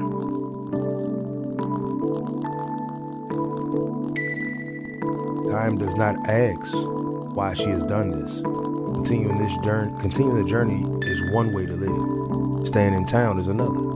Neither can be judged to be more correct than the other. The only answer for the girl can be seen in her smiling face.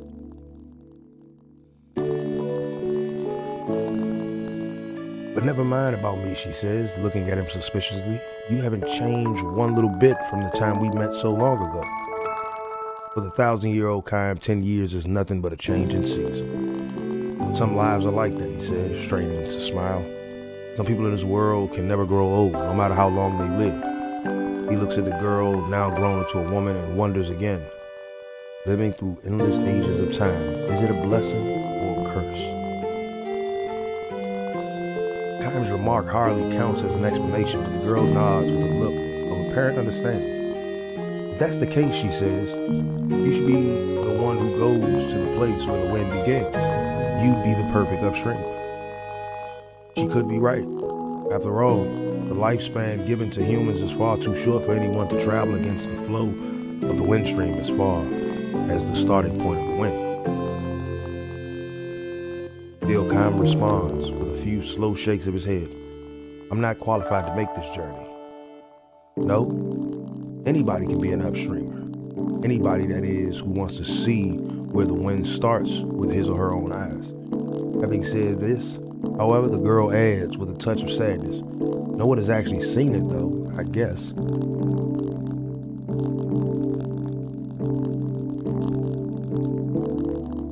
The place where the wind begins, the place is nowhere at all. Even if, after a long journey, one were to arrive at the eastern end of the wind stream, the wind would be blowing there too. And not just an east wind, west wind, north wind, south wind. Winds without limits, wind without end. Human beings who cannot live forever, daring to take a journey without end. This might be the ultimate tragedy. But it could just as well be the ultimate comedy. Chaim knows one thing, however. One cannot simply dismiss it as an exercise in futility.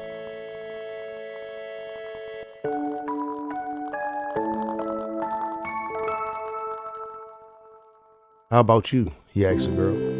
Aren't you going to continue your journey soon? He thinks about this for the space of a breath, and caressing her swollen belly, she cocks her head and says, I wonder. I might want to go on living the way I am now, forever. But then again, I might feel that desire to reach the starting point of the wind.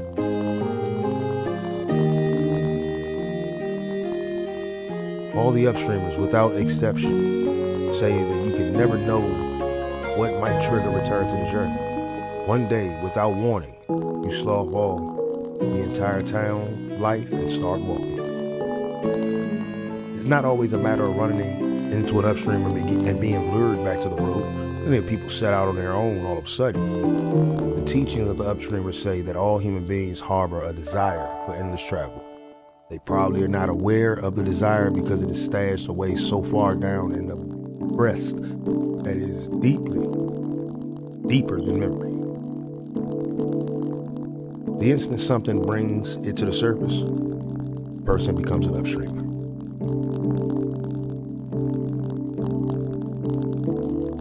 Even you have the desire, the girl says to Chaim. I wonder. It's true, she says, no question. The look in her eyes is straight on and free of doubt as it was the last time he met her. Fixing him with that look, she points to her own chest. I haven't completely lost it in myself, but I'm sure you're happy with your present life. Of course I am. Do you really think the day will come when you will want to set out on the journey, even if it means giving up that happiness? Instead of answering, she gives him a gentle smile.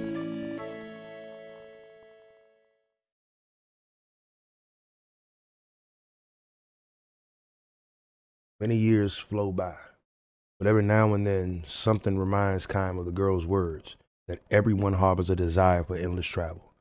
For Kaim, living itself is a journey without end. In the course of his journey, he has witnessed countless deaths, and he has also witnessed countless births. Human life is all too short, too weak, and fleeting.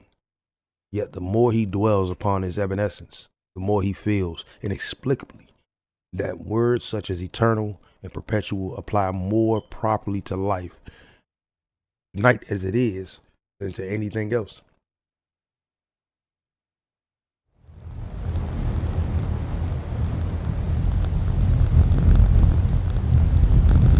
Traveling down the wind stream for the first time in many years, Kaim spies the funeral of an upstream. A young boy in mourning dress stands by the road, holding out wildflowers, passing travelers, and urging them to offer up a flower to a noble soul who has made the long journey this far. Kaim takes the flower and asks the boy, "Is it a member of your family?" "Uh-huh, my grandma." The boy nods, his face the image of the one Kaim knew so long ago. "Oh." The old woman lying in her coffin must be the girl. Kaim is sure of it. Grandma traveled a long, long time. She brought my daddy with her when he was just a little boy.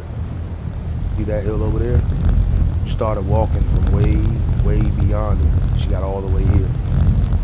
But the girl must have set out on her journey after all. Turning her back on the town life, leading her child by the hand, she trod her way along the endless journey. Her wish, the aim for the place where the wind begins, would be passed on to her child, her grandchild, and on through succeeding generations. Head for a land one could never hope to reach, to do so generation after generation. This is another endless journey. Is it a tragedy? A comedy? Perhaps a serene smile on the face of the old woman in the coffin as he answers. Kaim lays the flower at her feet as an offering. Family members who have traveled with her join together in a song for the departed. This wind, where does it blow from? Where does it start? Its journey here? Does it come from where life begins? Or does it begin where life ends? The wind blows. It sweeps across the vast grassland. Kaim takes one long, low step toward his destination. "Have a good trip," calls the boy. Red and cracked as the girls were so long ago, his cheeks soften in a smile as he waves to the departing traveler. Oh man, going through generations after generations.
You know, it's tough being so popular.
Oh, I gotta go back a little bit. Right. Audio just kind of crapped out. I thought that was just the music in the.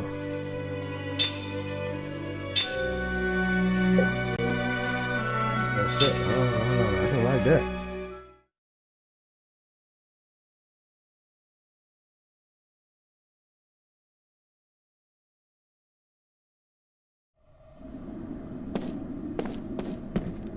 All right, make that run again. That's no problem.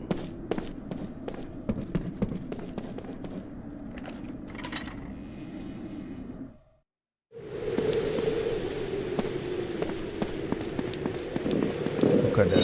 We'll just make sure we cut that part out. The air feels humid. Well, it's not gonna rain. I know. Oh, there. Gotta get to where we were.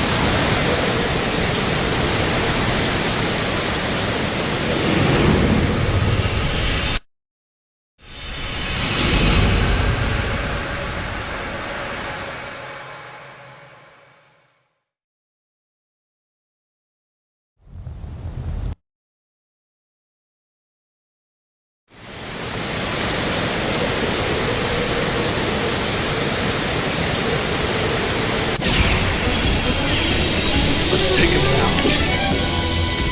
Okay.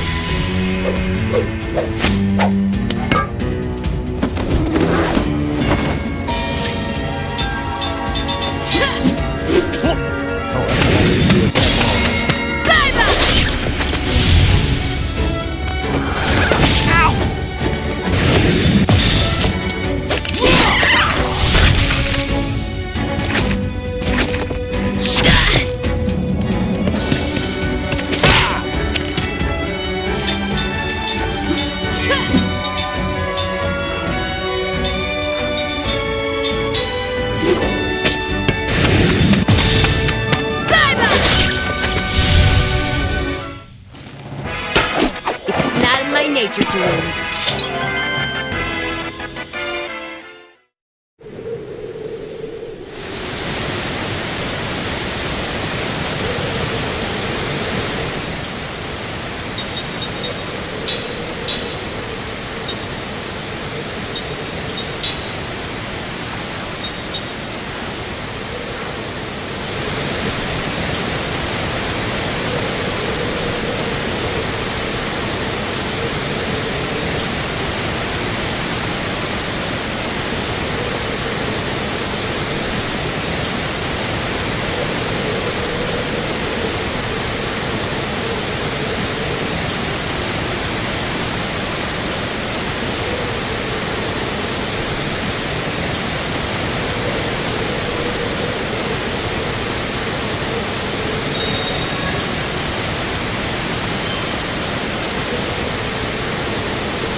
is nasty. Cover your mouth. Ooh, I'm freezing here. Hey, turn around. Whoa, what a view. Whoa, what is that? The Grand Staff. Little bushes. Oh, that Grand Staff! That light has got to be magic energy. The staff must be leaking. I've seen that. I've seen that somewhere. Seen it? Where?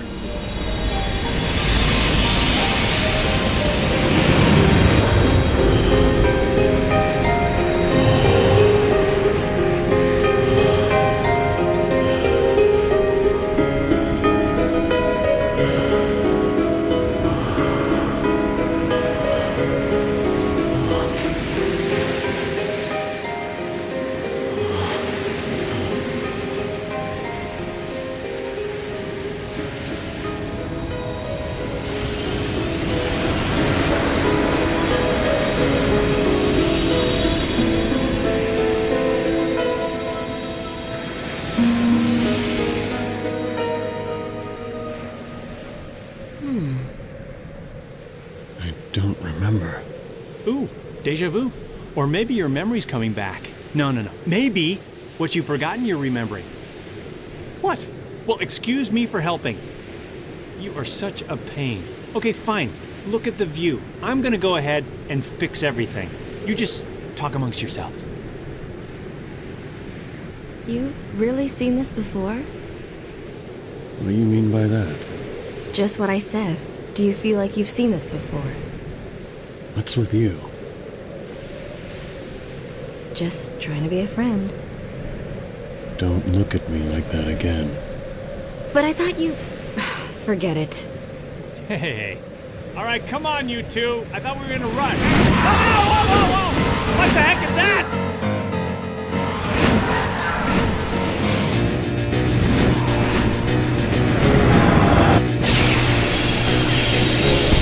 Oh, I think I'm gonna like this.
Okay.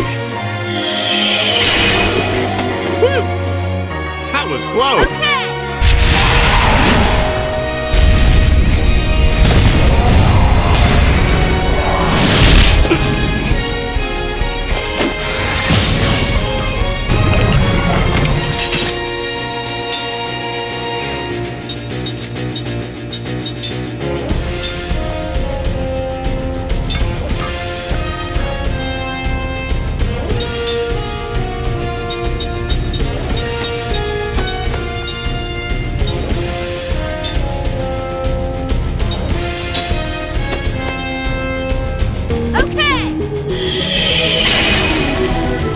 Thanks.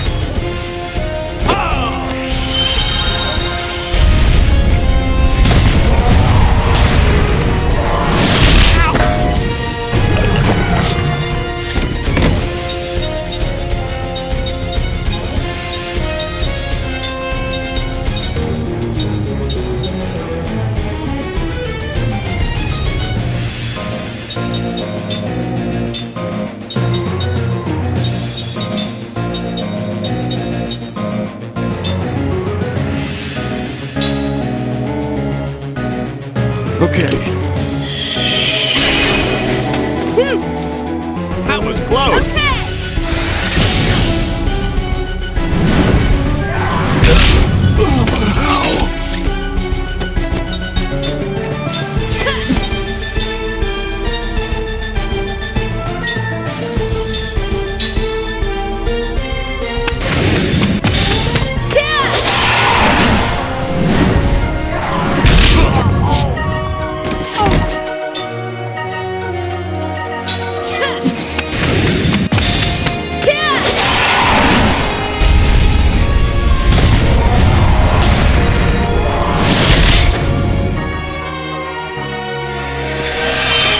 Thanks. Nice match.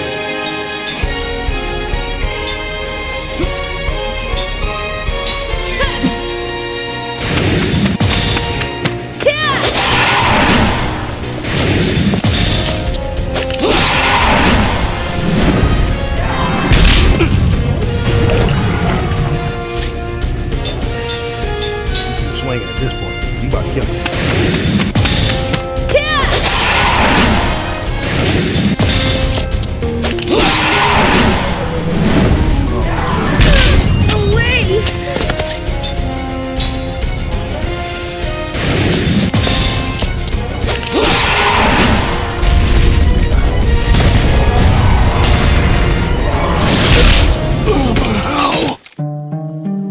Live and learn. Let's try that again. Ah, I missed that. I missed that. Oh, damn, that's a little far back. Okay. Let's make sure everybody healed up.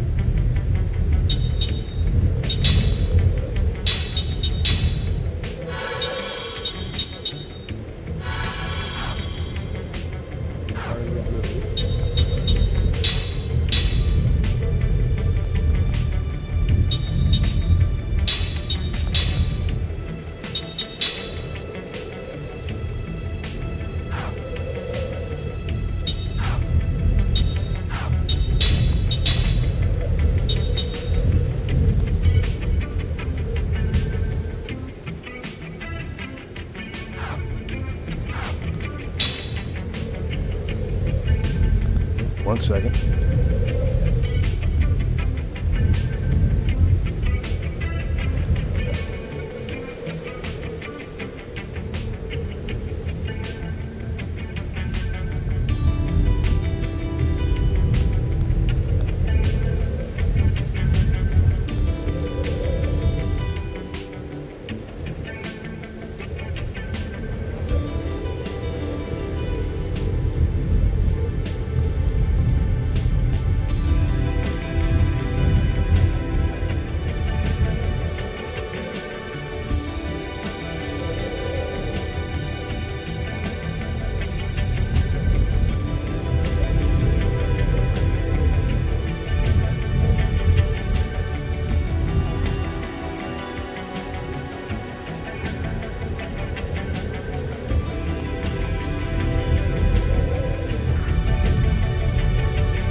Let's try this again.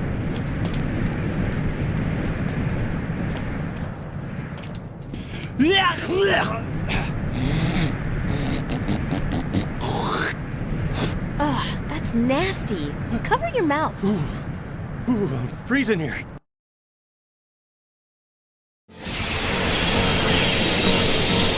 This does not look good!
Okay.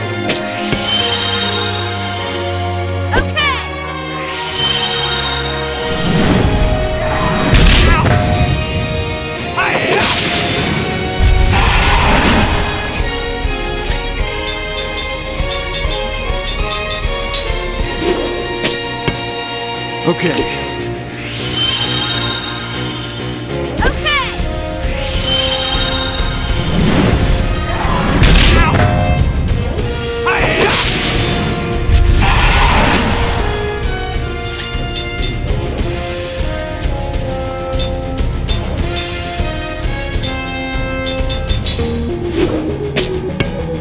Okay. Okay.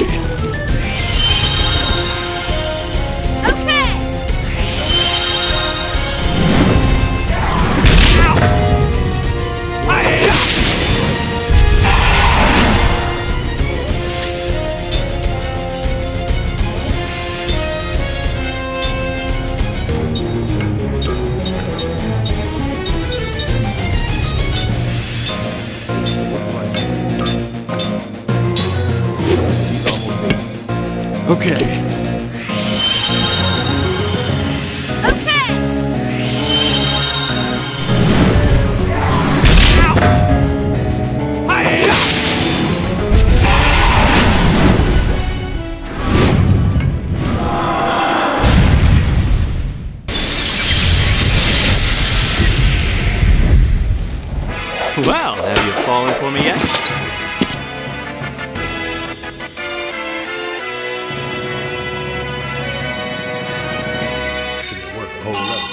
Sorry, though. Alright. Cast learning.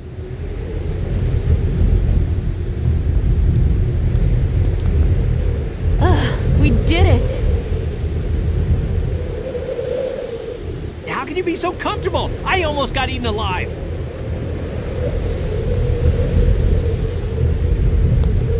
I think it'd be an improvement if you got eaten a little. You'd talk less.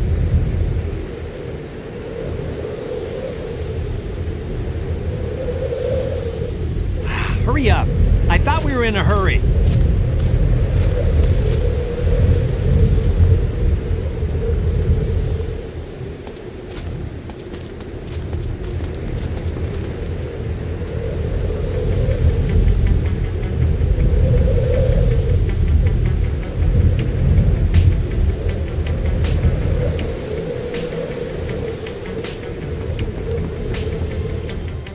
Hell yeah, you sir.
This does not look good!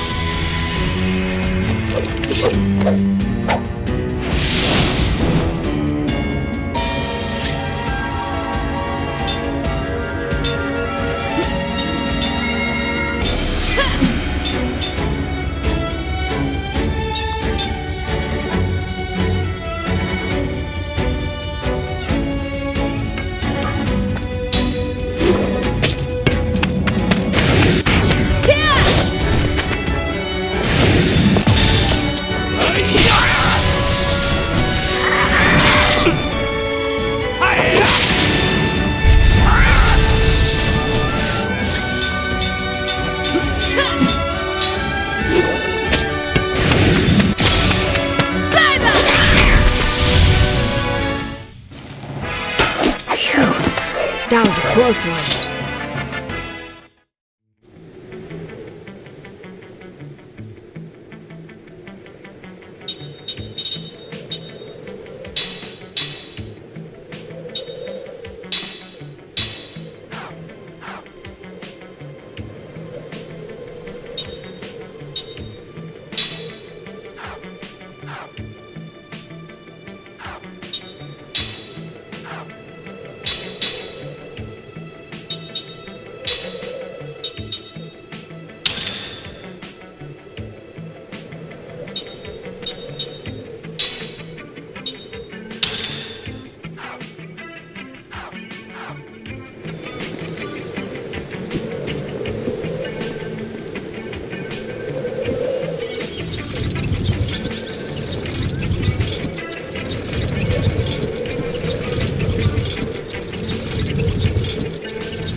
Say your prayers.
That was a close one.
you want. You got it.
That wasn't very fun.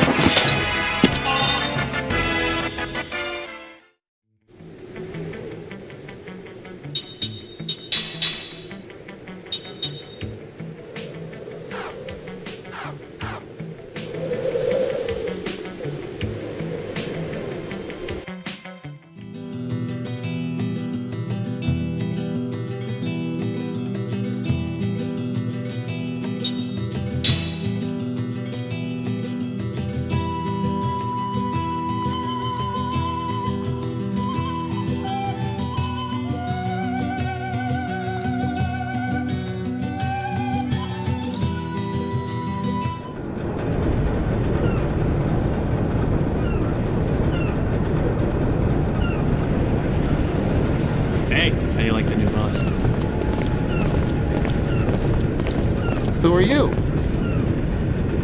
No one's contacted you. We're investigators sent by the council. I'm Seth. He's Kime. You can just ignore the other one. Hey! Oh, our communications have been jammed. That magic engine is malfunctioning again. Magic energy has been leaking everywhere non-stop. I knew it was out of control. Didn't it bring down the meteor again? Ugh, meteor? What are you talking about? We tried our best. We've evacuated this site, but we did everything possible to get a control valve in place to stop the flow. 3 days ago, the runoff was unbelievable. And that's when that happened.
Stop here.